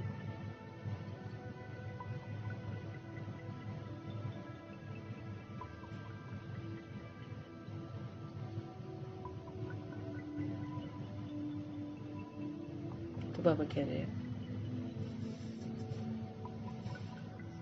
पुरुषार्थ करते करते बच्चे अगर कभी फेल हो पड़ो तो फिर तो बाप को समाचार दो फटाफट, बाप फिर सावधानी देंगे। हम आत्माओं को श्रीमत संगम पर ही मिलती है, श्रीमत से ही हम श्रेष्ठ बनते हैं। और अब हम यथार्थ रीति से जानते हैं कि हम कौन थे और फिर कैसे ये बन गए हम। अब फिर पुरुषार्थ हम कर रहे हैं। पुरुषार्थ करते करते बच्चे अगर कभी फेल हो पड़े तो फिर बाबा कहते बाप को समाचार दो, बाप सावधानी देंगे। बाबा कहते सावधानी देंगे फिर से खड़े होने की। कभी भी फेलियर होकर बैठ नहीं जाना कि हम तो फेल हो गए, मायूस होकर नहीं बैठना है। फिर से खड़े हो जाओ, फिर दवाई कर लो। प्रभु की दवाई रोज मिल रही है, संजीवनी बूटी हमको रोज मिल रही है। बाबा कहते फेलियर होकर बैठ मत जाओ, फिर से खड़े हो जाओ, दवाई कर लो। सर्जन तो बैठा है ना, इलाज करवाओ अपना। बाबा समझाते हैं 5 मंजिल से गिरने और 2 मंजिल से गिरने का फर्क कितना है।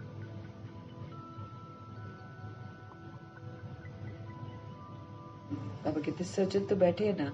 बाबा समझाते हैं 5 मंजिल से गिरने और 2 मंजिल से गिरने में फर्क तो कितना है ना। काम विकार है 5 मंजिल, इसलिए बाबा ने कहा है काम महाशत्रु को अपने। बाबा कह रहे हैं काम विकार, मतलब काम विकार में कोई चला गया तो समझो कि 5 मंजिल। इसलिए बाबा ने कहा है काम महाशत्रु है, उसने तुमको पतित बनाया है और अब पावन फिर से बनो, अब पतित नहीं बनना। समझ मिल रही है ना? तो अब समझ से हमको चलना है। जरूर संगम पर ही तो बनाएंगे बाबा पावन। कलयुग अंत और सतयुग आदि का ये संगम युग है।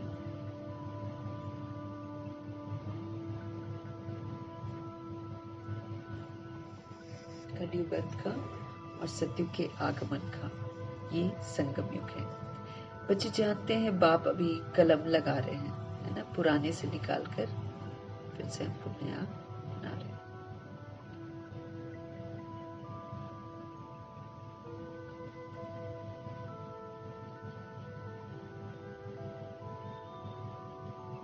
बाबा कहते हैं पतित पावन पाप ही आकर पावन बनाते हैं, तो जरूर संगम पर ही बनाएंगे ना। कलयुग, अंत और सतयुग आदि का ये संगम चल रहा है। काम महाशत्रु ने हमको पतित बनाया है, इसको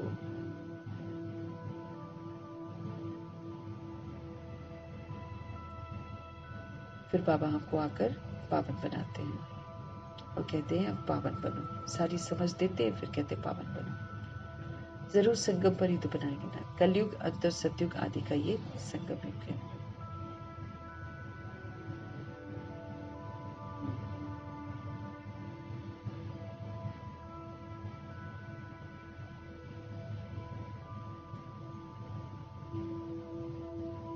तो कलयुग, अंत और सतयुग आदि का ये संगम चल रहा है। बच्चे जानते हैं बाप अभी कलम लगा रहे हैं, फिर पूरा झाड़ यहाँ बढ़ेगा, ब्राह्मणों का झाड़ बढ़ेगा, फिर सूर्यवंशी चंद्रवंशी में जाकर सब सुख पाएंगे। 16,108 करोड़ आत्माएं। तो कितना सहज समझाया जाता है। अच्छा, मुरली नहीं मिलती है, बाप को याद करो। ऐसा भी समय आएगा, है ना, कि मुरली नहीं मिलेगी तो बाबा कहते हैं अच्छा मुरली नहीं मिलती है, बाप को याद करो। ये बुद्धि में पक्का करो कि शिव बाबा ब्रह्मा तत्व से हमको कहते हैं कि अब मुझे याद करो, तो फिर विष्णु के घराने में चले जाएंगे, क्योंकि फिर हम क्वालिफाई जरूर करेंगे अगर हम।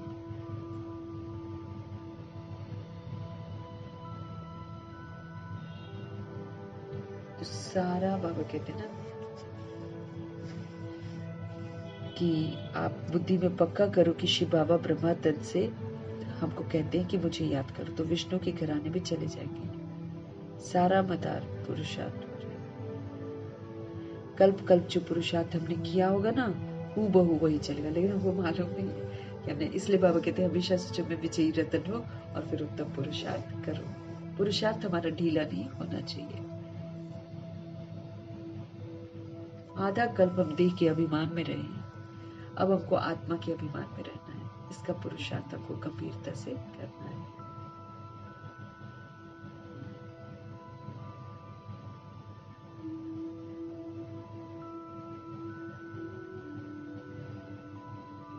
तो कल्प कल्प जो पुरुषार्थ किया है हूबहू वही चलेगा। आधा कल्प देह अभिमानी हम बने हैं, अब देही अभिमानी बनने का हमको पूरा पूरा पुरुषार्थ करना है। आत्म अभिमानी होकर रहना है, आत्मा के स्वधर्म में रहना है, आत्मा के स्वरूप में रहना है और आत्मिक व्यवहार ही करना है।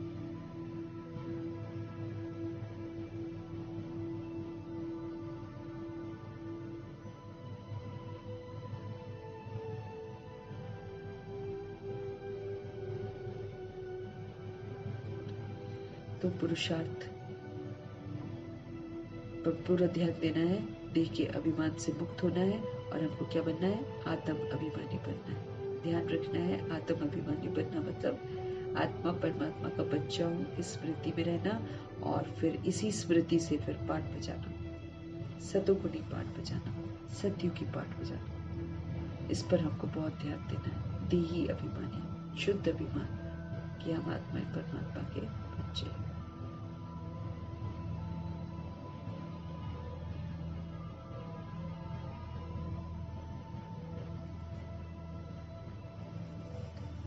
बाबा यकीन दिलाते हैं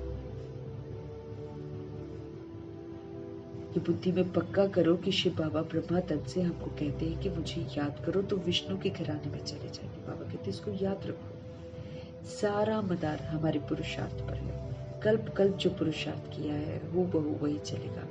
आधा कल्प हम देह अभिमान में रहेंगे।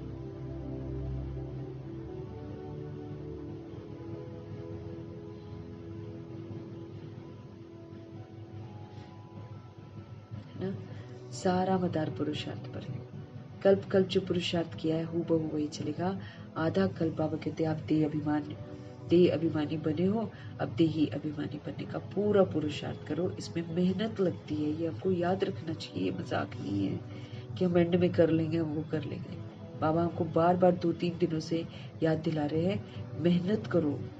पढ़ाई तो बहुत इजी है, मुख्य है पावन बनने की बात, पवित्र बनाना है हमें अपने आप को। बाप को भूलना ये तो सबसे बड़ी भूल है। बाप को जब हम भूलते हैं ये सबसे बड़ी भूल है। इसी भूल को करने से फिर हम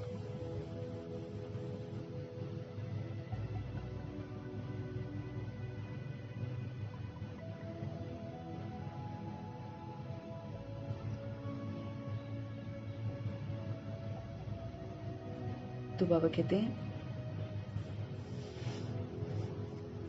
देह अभिमान में आने, ये बड़ी भूल है। बाबा कहते हैं बाबा को भूलना, बाबा को जो हम भूल जाते हैं ये सबसे बड़ी भूल है। और देह अभिमान में आने से ही हम भूलते हैं बाबा को। देह अभिमान में आने से फिर हम देहधारियों का संग करते हैं, भगवान जी को भूल जाते हैं।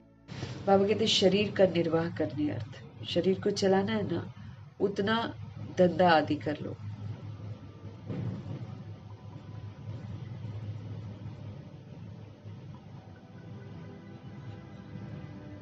शरीर निर्वाह अर्थ धंधा आदि भल 8 घंटा करो बाबा कहते हैं। और फिर उसके बाद बाकी 8 घंटा याद में रहने के लिए पुरुषार्थ करो, है ना, कि ताकि हम 8 घंटे याद में रह सके। क्योंकि जब हम 8 घंटा रह लेंगे तो फिर बाकी आदत पड़ जाएगी। बाबा कहते हैं आदि मध्य मना, बाबा कहते हैं शरीर निर्वाह अर्थ धंधा आदि भल करो, 8 घंटा चलो जॉब कर ली, बाकी 8 घंटा याद में रहने के लिए पुरुषार्थ करना है।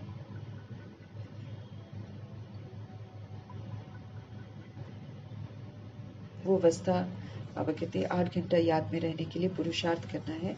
वो अवस्था जल्दी नहीं होगी, मेहनत करनी पड़ती है। अंत में जब ये अवस्था होगी तब विनाश होगा।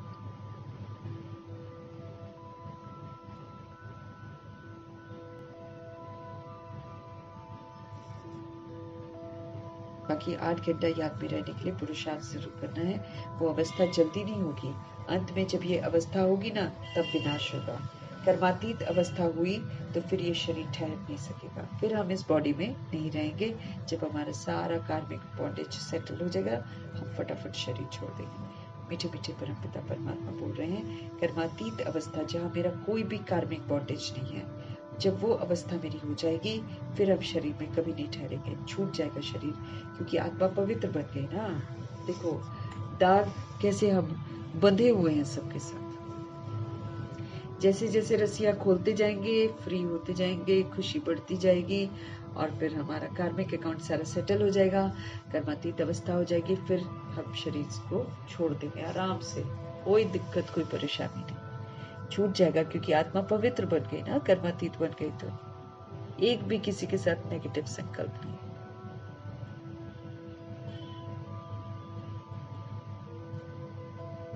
क्योंकि आत्मा पवित्र बन गई ना, तो जब नंबरवार कर्मातीत अवस्था हमारी हो जाएगी, बाबा कहते हैं जब नंबरवार कर्मातीत अवस्था हमारी हो जाएगी तब लड़ाई शुरू भी हो जाएगी, लड़ाई भी शुरू हो जाएगी। तब तक रिहर्सल होती रहेगी। अब ये नहीं कि सारी 16,133 करोड़ के लिए बाबा वेट करेंगे, नहीं, 108 आत्माएं कर्मातीत हो जाएंगी ना, लड़ाई शुरू हो जाएगी। तब तक रिहर्सल होती रहेगी। 108 आत्माओं के इंतजार में है बाबा, बस उतनी अगर तैयार हो गई तो बाबा कहते लड़ाई शुरू हो जाएगी। अच्छा, मीठे मीठे सिकिलते बच्चों प्रति माता पिता बाप दादा का याद प्यार और गुड मॉर्निंग। रूहानी बाप के रूहानी बच्चों को नमस्ते। हम रूहानी बच्चों के भी रूहानी बाप को दिल से, जान से, सिख से, प्रेम से, अदब से, मोहब्बत से, पूरे रिगार्ड से, पूरे रिक्वेस्ट से, पूरे रिस्पेक्ट से बाबा को हम नमस्ते करेंगे और फिर साथ में तहे दिल से बाबा का धन्यवाद करेंगे। धारणा के लिए मुख्य सार है, इस पुरुषोत्तम मास में हमारे लिए तो युग है ना, दुनिया में फिर पुरुषोत्तम मास यादगार में मनाते हैं। बाबा कहते हैं इस पुरुषोत्तम मास में अविनाशी ज्ञान रत्नों का हमको दान करना है। हमारे लिए पूरा पुरुषोत्तम संगम युग जो है ना, पुरुषोत्तम मास है। ये पुरुषार्थ करने का, उत्तम बनने का समय चल रहा है। इस पुरुषोत्तम मास में अविनाशी ज्ञान रत्नों का हमको दान करना है। अमृत वेले उठ, हमको विचार सागर मंथन करना है। श्रीमत पर शरीर निर्वाह करते हुए बाप ने जो होमवर्क हमको दिया है वो भी हमको जरूर करना है। अविनाशी ज्ञान रत्नों का दान करना है। कैसे दान करेंगे? जब हम इस समझ को जीवन में धारण कर लेंगे तो हमारा जीवन कैसा बन जाएगा? समझदार वाला जीवन बन जाएगा। फिर वो जो समझदार जीवन बना है वो ज्ञान से बना है ना, तब ज्ञान का दान हो जाएगा। अगर हम समझदार नहीं बनते हैं, है ना, सपोज करो हमको गुस्सा आ गया, ठीक, और गुस्सा हम करते हैं और गुस्सा करते करते हम जो है फिर दान ज्ञान का, सपोज करो हम दान करते, किसी को ज्ञान बताते हैं, तो वो दान नहीं कहलाएगा। जब हम समझदार बनते हैं, ज्ञान को अपने जीवन में धारण करते हैं, तभी ज्ञान दान करने का महत्व बनता है। तब दूसरी आत्मा को समझ में आता है, क्योंकि मेरा जीवन ज्ञान वाला बन जाता है ना, तब दूसरी सोल समझेगी। इसलिए हमको समझना है, ऐसे नहीं ज्ञान दान करने से ज्ञान दान हो जाएगा, हमारे जीवन में भी होना चाहिए वो, तब हम दूसरी सोल को बोलेंगे ना तो उसको समझ में आएगा। अमृत वेले उठकर, कितना जल्दी बीत जाता है अमृत वेला। तो अमृत वेले उठकर बाबा कहते विचार, इसीलिए बाबा कहते 2 बजे उठो, 2 बजे उठो, बाबा इसलिए बोलते हैं 2 बजे उठो, फ्रेश हो जाओ, क्योंकि जागृत अवस्था में रहना है ना। फ्रेश हो जाओ, थोड़ा घूमो फिरो इधर उधर, फ्रेश होकर नहा धोकर फिर बाबा कहते होते हैं फिर बैठो बाबा के साथ। ऊंची तो ऊंची हस्ती है, ऐसी नींद में बैठेंगे तो थोड़ी हमारा कुछ होगा। अच्छा खासा एकदम जागृत अवस्था में हम बैठे बाबा के साथ, बाबा से हम बातें करें, विचार सागर जो बाबा ने हमको बताया है वो मंथन करें। फिर बाबा बोलते हैं कि सुबह सुबह कर्म योगी फरिश्ता का मुझसे वरदान लो, फिर सारा दिन मैंने कैसे पाठ बजाना है उसके लिए ब्रह्मा विष्णु शंकर बनकर अपना टाइम टेबल बना लो। बहुत कुछ करने के लिए अमृत वेला तो यूं गुजर जाता है, यूं 4 से पौने 5 तो ऐसे हो जाता है पता ही नहीं चलता है। 2009 में जब हम लोग बैठते थे तो खत्म ही नहीं होता था 4 से पौने 5, इतनी लंबी अवधि लगती, अच्छा वजन लगता था कि हाँ अब उठकर देखो 4 बजे, जब तक होश में आओगे पौने 5 हो जाते हैं। इसलिए हमको 2 बजे उठना चाहिए। अब दिन भर में हम जॉब करते भाई, तो वो तो हमने ले रखा है ना अपने ऊपर वो, बाबा ने तो नहीं बोला था कि ज्यादा तुम घुसो, हाँ चलो ठीक है शरीर निर्वाह के लिए मुझको करना है ना, करा। बाबा कहते फिर ये भी तो करो, वो तो मेरे शरीर के साथ खत्म हो जाएगा, वो तो मेरे साथ जाएगा ही नहीं ना, उसकी मुझे कोई प्राप्ति होगी, वो तो बस अभी गुजारा करने के लिए हम कमाते हैं, वो तो यहीं खत्म हो जाएगा। लेकिन ये जो असल में सोल को लेकर जाना है, इसकी तो बहुत जरूरत है। प्यार नहीं करेगा बाबा हमसे, कल क्या कह रहे थे, जो नापास होंगे उससे प्यार कौन करेगा, हाँ ना। ये सूक्ष्म वतन है ना, वाया सूक्ष्म वतन हमको घर जाना है, तो वाया सूक्ष्म वतन जब हम घर जाएंगे तो वहां अष्ट रतन बैठे होंगे। एक तो धर्मराजपुरी में सजा खाएंगे अगर हमने पढ़ाई अच्छे से नहीं की होगी, यहाँ मार खाकर सूक्ष्म वतन में जाएंगे, वहां अष्ट रतन हमसे पूछेंगे भाई क्यों किया तुमने ऐसा, एकदम रिजेक्ट करेंगे हम लोग को। तो जब कोई रिजेक्ट करता है कैसा लगता है, कैसा लगता है, भगवान से प्यार नहीं मिलेगा ना, एकदम अच्छा ही नहीं लगेगा हमको। अभी तो हम परवाह नहीं करते हैं, लेकिन जब सोल जाग जाएगी ना और उसके बाद जब उसको प्यार नहीं मिलेगा फिर कितना ना पश्चाताप करेगी वो, अकेलापन अनुभव करेंगे हम, अकेले हैं जैसे हमारा कोई भी नहीं है, ऐसा अनुभव करेंगे। फिर जो जन्म लेंगे ना हम द्वापर युग से कलयुग तक, अब सतयुग त्रेता युग में भी ढंग से तो आएंगे नहीं, है ना, नापास हो गए, नापास वाले तो फिर 1250 वर्ष के बाद, वो डिपेंड करता है राम सीता के घराने में आते हैं कि पीछे आते हैं, वो तो खुदा जाने, लेकिन नापास वाले तो त्रेता युग में आएंगे। कितना झूठा यूज की हुई चीजों को यूज करेंगे, ऊपर से बाबा का प्यार भी नहीं मिलेगा। फिर द्वापर युग कलयुग में जो हम जन्म लेंगे वहां भी प्यार का अभाव ही रहेगा, कहीं से प्यार नहीं मिलेगा, रिश्तों से कहीं से भी प्यार नहीं मिलेगा। इतना हिसाब हमारा बनने वाला है। देखो ब्रह्मा जी ने रिगार्ड रखा शिव बाबा का, दिल से रिगार्ड रखा। कलयुग के अंत तक दादा लेखराज को रिगार्ड मिल रहा था। कितने अदब से लोग बात करते थे उनसे। ऐसे है, हम जैसा करेंगे हमारे साथ फिर वैसा ही होगा।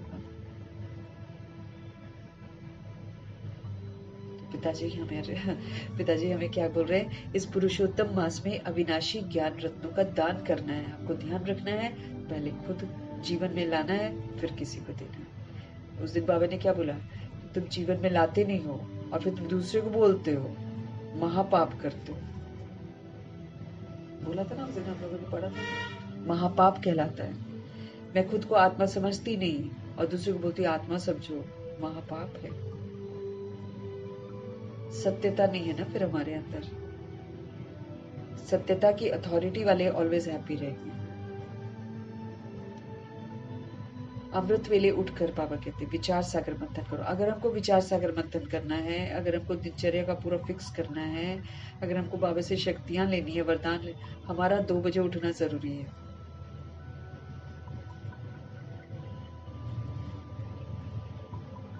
टाइम खत्म हो जाता है। आप 4 बजे जो उठते हैं, 4 बजे उठकर देख लो, 4:45 कब हो जाते हैं ना, समझ में ही नहीं आता।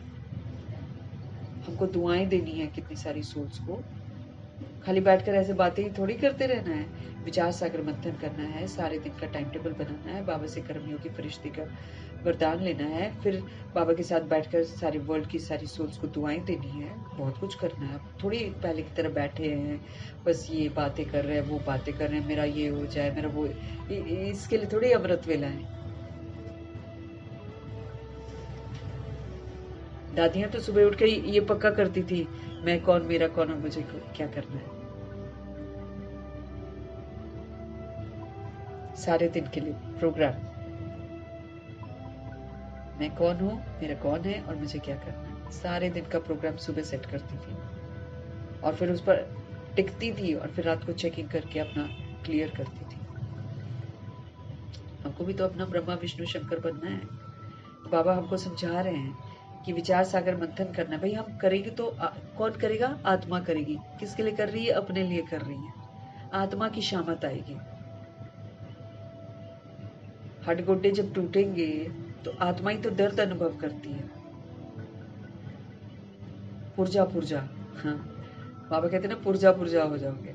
ऐसा लगेगा। अब ये नहीं कि हमारा पुर्जे पुर्जे अलग हो जाएंगे, लेकिन ऐसा लगेगा जैसे शरीर एकदम टूटा पड़ा है, दुख रहा है एकदम। दवाई होगी नहीं, दवाई नहीं मिलेगी हमको, उस समय नहीं मिलेगी हमको दवाई। श्रीमत पर शरीर निर्वाह करते हुए बाप ने जो होमवर्क दिया है वो तो जरूर करना है। होमवर्क मिला है ना हमको। व्यर्थ को बिंदु लगा देना है, व्यर्थ का केक काटना है, क्रोध के वंश और अंश से हमको मुक्त होना है, सहन शक्ति और समाने की शक्ति इसके लिए यूज करनी है। न दुख देना है न दुख लेना है। ये होमवर्क मिला हुआ आपको 1 मास का। 20 तारीख को मिला था, आज कितना हो गया, 26 हो गई ना, 6ठा दिन चल रहा है। 6 दिन में हम देख सकते हैं कितना हम व्यर्थ से मुक्त रहे हैं, कितना हम क्रोध से मुक्त रहे हैं, कितना क्रोध के बाल बच्चों से मुक्त रहे हैं, और कितना हमने दुख नहीं लिया है और न दिया है। बाबा कहते देने का तो चलो सोचते हो कि नहीं देंगे और नहीं देते हो, लेने में हम लोग बहुत जल्दी लेते हो, बहुत जल्दी फीलिंग में आते हैं। होमवर्क किया है आपने, फिर रोज की मुरली जो होती है, रोज की मुरली में होमवर्क मिलता है आपको। वरदान और स्वमान जो है ये मेरे होमवर्क है। रोज की मुरली में मैं कौन, मेरा कौन और मुझे क्या करना बताया होता है बाबा ने, मेरा होमवर्क है। धारणा मेरा होमवर्क है, स्लोगन मेरा होमवर्क है। आजकल ये जो अव्यक्त इशारे भगवान जी दे रहे हैं, होमवर्क है। वो जो संडे को देते हैं बाबा और जो सीजन में देते हैं बाबा, वो तो होमवर्क है ही है। रोज की मुरली का जो होमवर्क है हमारा, इसका भी तो ध्यान रखना है ना हमको। स्टूडेंट हैं हम। किसके हैं? परमपिता परमात्मा के स्टूडेंट हैं हम, जिनके फरमानों पर हमको चलना है। इसलिए हमको होमवर्क जरूर करना है। पुरुषार्थ में कभी रुकावट आए तो बाप को समाचार देकर श्रीमत लेनी है। अगर कहीं हमको लगता है कि कुछ हमसे गड़बड़ हो गई है, क्योंकि गड़बड़ होती है तो पुरुषार्थ रुकता है। जैसे कल बाबा ने बोला था, संतुष्ट रहो सबसे, संतुष्ट रहकर संतुष्ट कर दो सबको। तुम्हारा पुरुषार्थ उड़ती का लगा होगा, है ना, जंप लगा लोगे। जहां हमारे गड़बड़ियां हैं पुरुषार्थ में, अगर हम संतुष्ट नहीं है किसी एक भी सोल से, किसी एक भी सोल से अगर हम असंतुष्ट हैं, बस उसके साथ हम कनेक्ट हो जाते हैं, वहीं हमारा पुरुषार्थ स्लो हो जाता है। कितना सूक्ष्म हमारा हिसाब किताब है। तो पुरुषार्थ में हमको कभी भी रुकावट आए तो जो प्रॉब्लम्स है ना, प्रभु जी को तुरंत बताना है, श्रीमत लेनी है उनसे। सर्जन को सब सुनाना है, वो हमारा सर्जन है, उनसे कोई बीमारी छिपानी नहीं है, चाहे वो कैसी भी हो। बाबा को हम बता सकते हैं। बाबा कहते हैं सर्जन को सब सुनाना है। विक्रम विनाश करने के समय में अब हमको कोई भी विक्रम नहीं करना है। ये विक्रम विनाश करने का समय चल रहा है, इसमें हमको कोई भी पाप कर्म नहीं करना है। सतगुरु जी का वरदान, अखंड योग की विधि के द्वारा, अखंड योग की विधि के द्वारा अखंड पूज्य बनने वाले श्रेष्ठ महान आत्मा भव। बाबा क्या कह रहे हैं? अखंड योग, हमारा कनेक्शन बाबा के साथ कभी टूटना नहीं चाहिए, कभी खंडित नहीं होना चाहिए। तो अखंड योग की विधि के द्वारा अखंड पूज्य बनने वाली श्रेष्ठ महान आत्मा भव। आजकल बाबा कहते हैं जो महान आत्माएं कहलाती हैं इस दुनिया में, उन्हों के नाम अखंडानंद आदि रखते हैं, लेकिन सब में अखंड स्वरूप तो आप हो। आनंद में भी अखंड, सुख में भी अखंड, प्रेम में भी अखंड, शक्ति में भी अखंड, ज्ञान में भी अखंड, पवित्रता में भी अखंड। अब हमको ऐसे बनना, सिर्फ संग दोष में मत आओ। बाबा कहते हैं दूसरा बिहेव करता है ना, उसको देख लेते हैं हम सांप को देख लेते हैं और हमको क्या लग जाता है? संग का दोष। सिर्फ संग दोष में मत आओ। दूसरे के अवगुणों को देखते सुनते डोंट केयर करो। अगर दिख गया, अगर किसी ने सुना दिया, ध्यान मत दो, क्योंकि जहां हमने ध्यान दिया वो मेरे अंदर आ गया,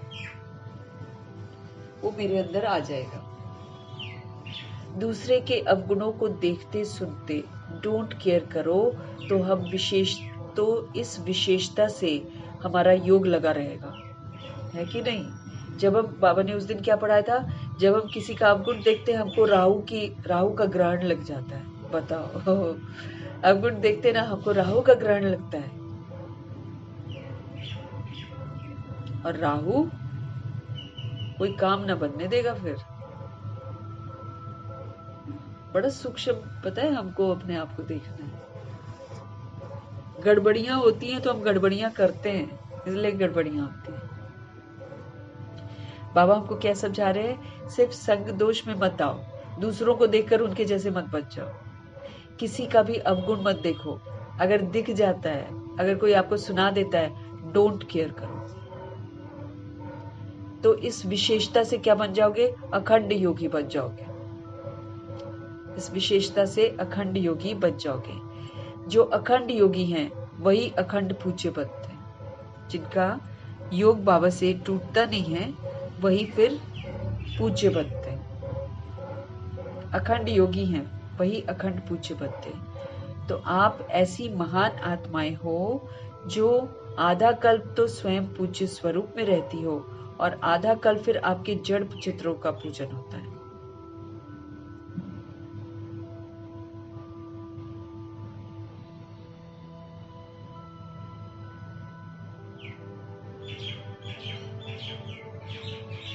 अखंड योगी जब रहते हैं, बाबा कहते हैं जो सोल्स अखंड योगी रहती हैं वो महान आत्माएं आधा कल्प पूज्य स्वरूप में रहती हैं, देवी देवता के रूप में रहती हैं, आधा कल्प उनके मूर्तियां बनाकर पूजा की जाती है। लक्ष्मी नारायण होते हैं ना चैतन्य में, है ना, आधा कल्प तो स्वयं पूज्य स्वरूप होते हैं सतयुग में, फिर आधा कल्प उनके जड़ चित्र मूर्तियां बनती हैं, उनका पूजन होता है।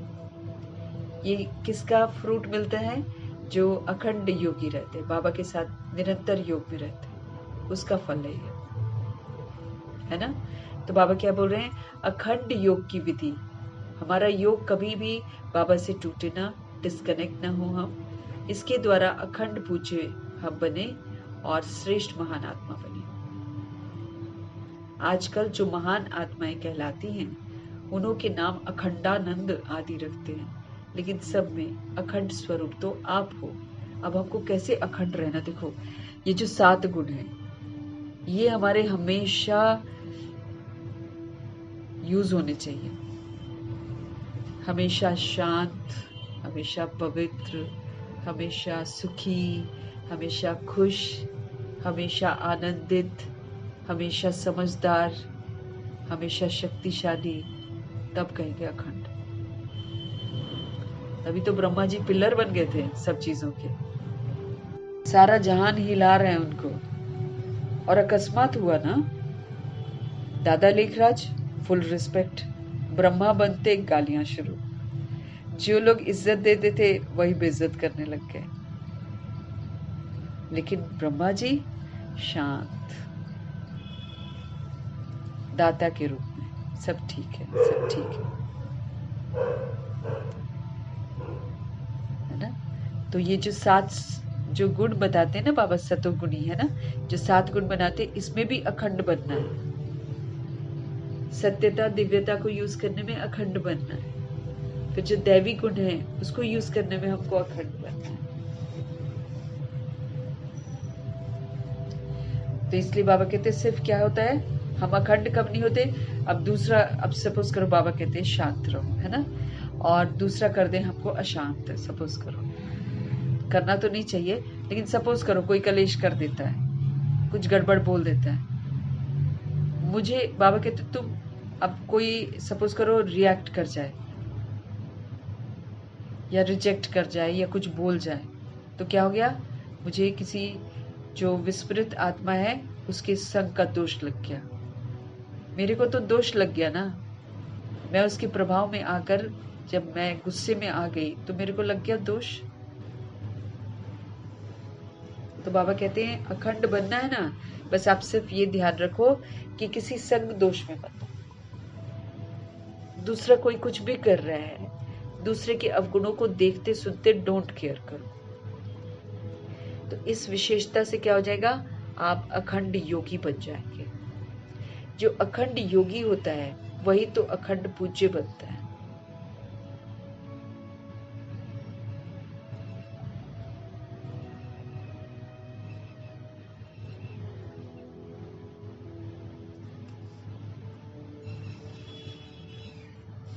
है ना, जो अखंड योगी है ना वही अखंड पूज्य बनते हैं। बाबा कहते हैं जो अखंड योगी हैं वही अखंड पूज्य बनते हैं।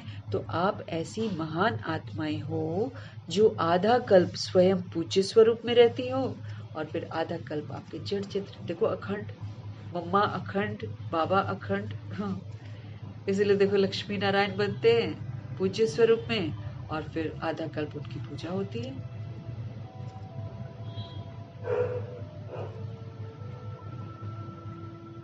अब देखो वरदान कैसे मिले हुए हैं, और वो तो शुरू से ही वैसा कितना सुंदर पुरुषार्थ किया वो लोगों ने, कभी भी खंडित हुए ही नहीं है, इसलिए उनकी अखंड पूजा होती है। हम ये नहीं कह सकते हैं वो ऐसा है, वो ऐसा है, वो ऐसा है, वो ऐसा है, वो ऐसा है, उसी में तो अखंड बनना है। अच्छा है, हम अच्छे हैं, इसमें थोड़ी अखंड बनना है। गड़बड़ है, सारी गड़बड़ी के बीच में अच्छा बनना है, वो है अखंड। उसके लिए फिर कोई परीक्षा लेता है, कोई कुछ करता है, विचलित करता है, तो उसका तो धन्यवाद करना है क्योंकि वो मुझे अखंड बनने में मददगार बन रहा है।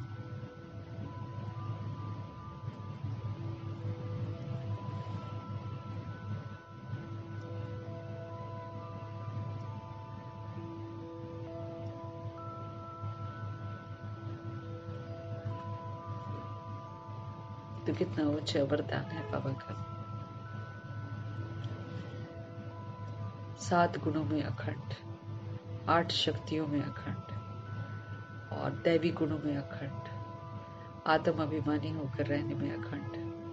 सबूत है भाई, इन दोनों आत्माओं ने सबूत दिया है, तब ये पूजनीय बने। अखंड भगवान का बनकर हमको गलती नहीं करनी है ना। हम दूसरों का अवगुण देखते हैं, उसकी गंदगी। मम्मा कहती तुमने दूसरे का किचड़ा देखा, तुम्हारे अंदर किचड़ा आ गया।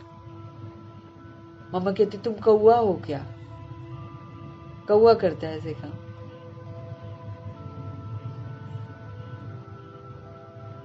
लेकिन पता क्या है, किचड़ा लाएगा इधर उधर से।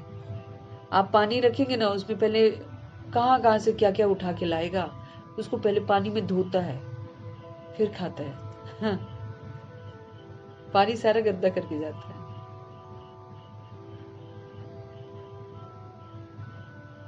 किसने मुझे बताया था, कौए की खासियत है, कहीं से भी उठा के चीज लाएगा ना जैसी तैसी, उसको पहले पानी में धोता है फिर खाता है। लेकिन लाएगा किचड़ा है ना, कहाँ भी करता है। मम्मा बोलती है तुम लोग कौआ हो क्या। मम्मा ने तो गलती नहीं करी, इसलिए मम्मा बोलने का हक रखती थी।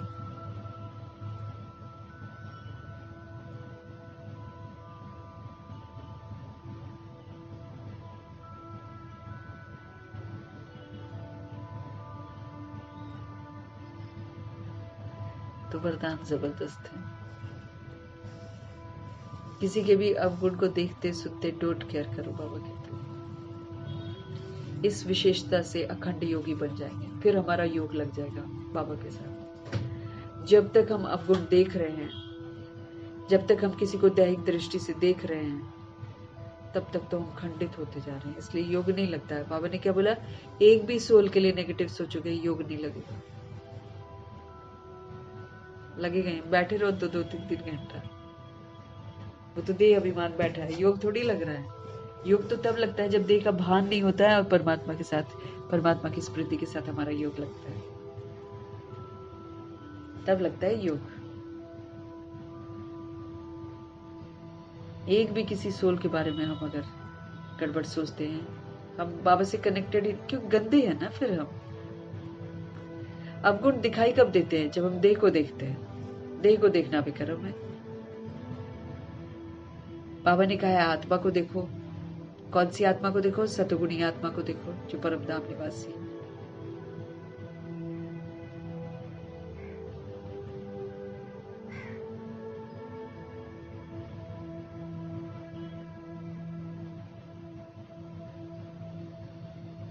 अखंड बनना है।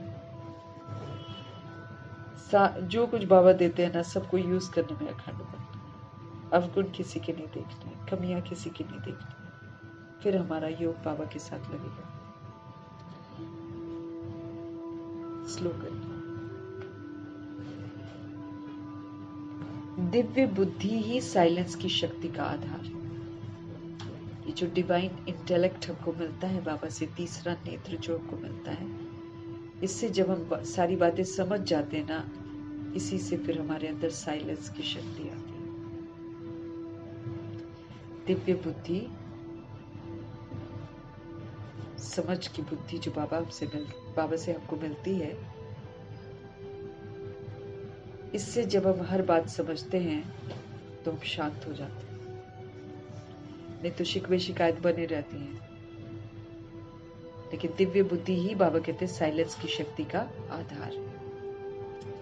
मन चित सारा शांत हो जाता है जब हम ड्रामा को समझ जाते हैं दिव्य बुद्धि से। हम आत्माओं को अव्यक्त इशारे मिल रहे हैं, संकल्पों की शक्ति को जमा कर श्रेष्ठ सेवा के निमित्त बनने की समझ दे रहे हैं बाबा। बाबा कह रहे हैं जो अपनी सूक्ष्म शक्तियां, आत्मा है ना, आत्मा से बात कर रहे हैं, जो आत्मा अपनी सूक्ष्म शक्ति मन बुद्धि को हैंडल कर सकता है, वो दूसरों को भी हैंडल कर सकता है। इसलिए अपने ऊपर कंट्रोलिंग पावर अपने ऊपर रूलिंग पावर हो तो यही यथार्थ हैंडलिंग पावर बन जाती है। हम लोग कलयुग में क्या करते हैं? दूसरों को कंट्रोल करते हैं। अपने को तो हम भूल ही जाते हैं अपने को हम भूल ही जाते हैं कि हम सतगुणी आत्मा हैं, परमात्मा के बच्चे, परमधाम निवासी हैं। अपने को हम पूरा भूल जाते हैं और चल पड़ते हैं दूसरों को कंट्रोल करने। ठीक, उससे क्या होता है? हम खुद को भी हैंडल नहीं कर पाते। मेरी जो अंदर मन बुद्धि शक्तियां हैं सूक्ष्म, उसको भी हैंडल नहीं कर पा रही आत्मा, दूसरा तो हैंडल होगा ही नहीं। लेकिन प्रभु जी की शिक्षा देखो कितनी सुंदर है। प्रभु कहते हैं तुम खुद को हैंडल करो। तुम्हारा ये जो मन बुद्धि आवारा हो गया है, इसको हैंडल करो। कोई कुछ भी करे, तुम शांत रहो, तुम अचल रहो, तुम अडोल रहो। तुम्हारा ये जो रिएक्शन है शांत रहने का, स्थिरता है, यही तो दूसरे को हैंडल करेगी। अब जैसे चिल्लाते हैं, बच्चों को शांत करवाते हैं स्कूलों में या घरों में, चिल्ला कर करते हैं, तो मैं तो खुद को हैंडल नहीं कर पा रही हूं, तो मैं दूसरे को क्या हैंडल करूंगी? मैं अपने को हैंडल नहीं कर पा रही हूँ ना, तो फिर दूसरे को भी हैंडल नहीं कर पाते हैं। यही भगवान की शिक्षाओं के अनुसार अगर हम अपने शांत स्वरूप स्थिति में स्थित रहेंगे, हम दूसरे को आराम से हैंडल कर लेंगे।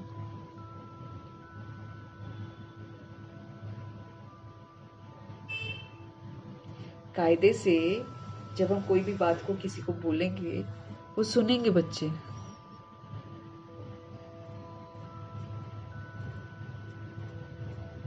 हमको अपने आप को हैंडल करना है, शांत रहना है, स्थिर रहना है। जैसे बाबा ने अभी बोला कि तुम्हारा जो स्वरूप है उसमें अखंड रहो, अपने आप सारी सोल्स हैंडल हो जाएंगी।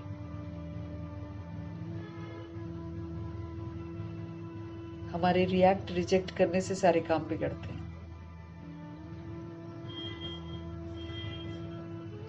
तो जो अपनी सूक्ष्म शक्तियों को, मन बुद्धि को हैंडल कर सकता है, वो दूसरों को भी हैंडल कर सकता है। इसलिए स्व के ऊपर कंट्रोलिंग पावर, स्व के ऊपर रूलिंग पावर हो तो इसी को यथार्थ हैंडलिंग कहते हैं। ये मन बुद्धि कायदे से चले, मन मनमना भव रहे, बुद्धि प्रभु में एकाग्र रहे, तो फिर ये कायदे से चलेंगे।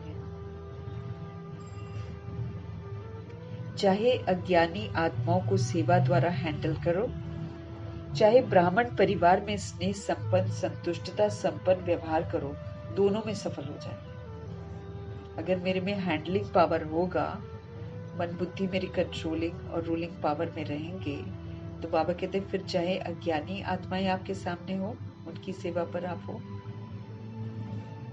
या फिर सेवा द्वारा हैंडल करो, चाहे ब्राह्मण परिवार में स्नेह संपन्न, संतुष्टता संपन्न व्यवहार करो। अज्ञानी आत्माएं हैं, उनकी जब आप सेवा करते हो, सेवा के द्वारा जब आप हैंडल करते हो, या फिर ब्राह्मण परिवार में स्नेह संपन्न, संतुष्टता संपन्न जब हम व्यवहार करते हैं, दोनों में फिर हम सफल हो जाएंगे। मतलब ब्राह्मण परिवार के साथ स्नेह रहे, संपन्नता वाला व्यवहार रहे, संतुष्टता वाला व्यवहार रहे।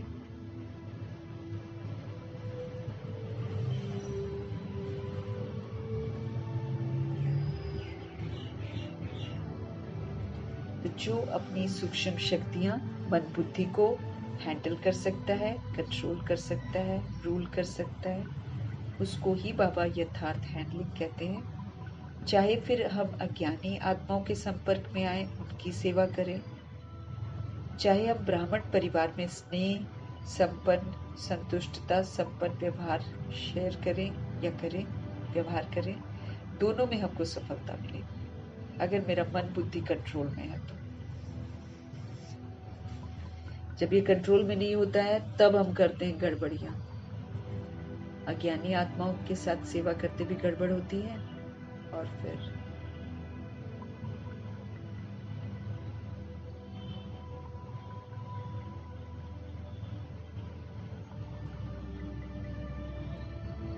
तो पहले खुद की जो शक्तियां हैं उनको हैंडल करना है, बाकी तो अपने आप हो जाएगा। मीठे परमात्मा जी का हम धन्यवाद करेंगे। ब्रह्मा माँ का धन्यवाद, जगदम्बा माँ का धन्यवाद, अष्ट रत्नों का धन्यवाद, नवग्रहों का धन्यवाद, एडवांस पार्टी की सोल्स का धन्यवाद, बची हुई जितनी भी 16,138 करोड़ आत्माओं में से आत्मा है सबका धन्यवाद, पांचों तत्वों का धन्यवाद, ड्रामा का धन्यवाद, प्रकृति का धन्यवाद, माया का धन्यवाद, यमदूत का धन्यवाद, करोड़ों की आबादी का धन्यवाद।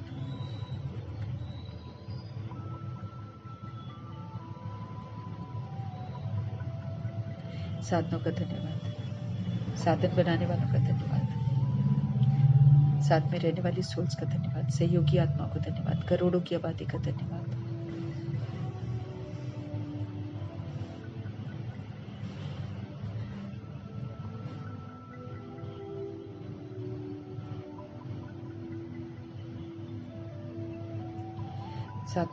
साथ में रहने वाली सोल्स का धन्यवाद, सहयोगी आत्मा को धन्यवाद, अविनाशी खजानों का धन्यवाद, समय का धन्यवाद, पूरे यूनिवर्स का धन्यवाद, शरीर रूपी इंस्ट्रूमेंट का धन्यवाद, आप सभी सोल्स का धन्यवाद, सृष्टि की मेहमान नवाजी का तहे दिल से हम धन्यवाद करेंगे और सभी आत्माओं की तरफ से हम धन्यवाद करेंगे। धन्यवाद करते हुए ओम शांति।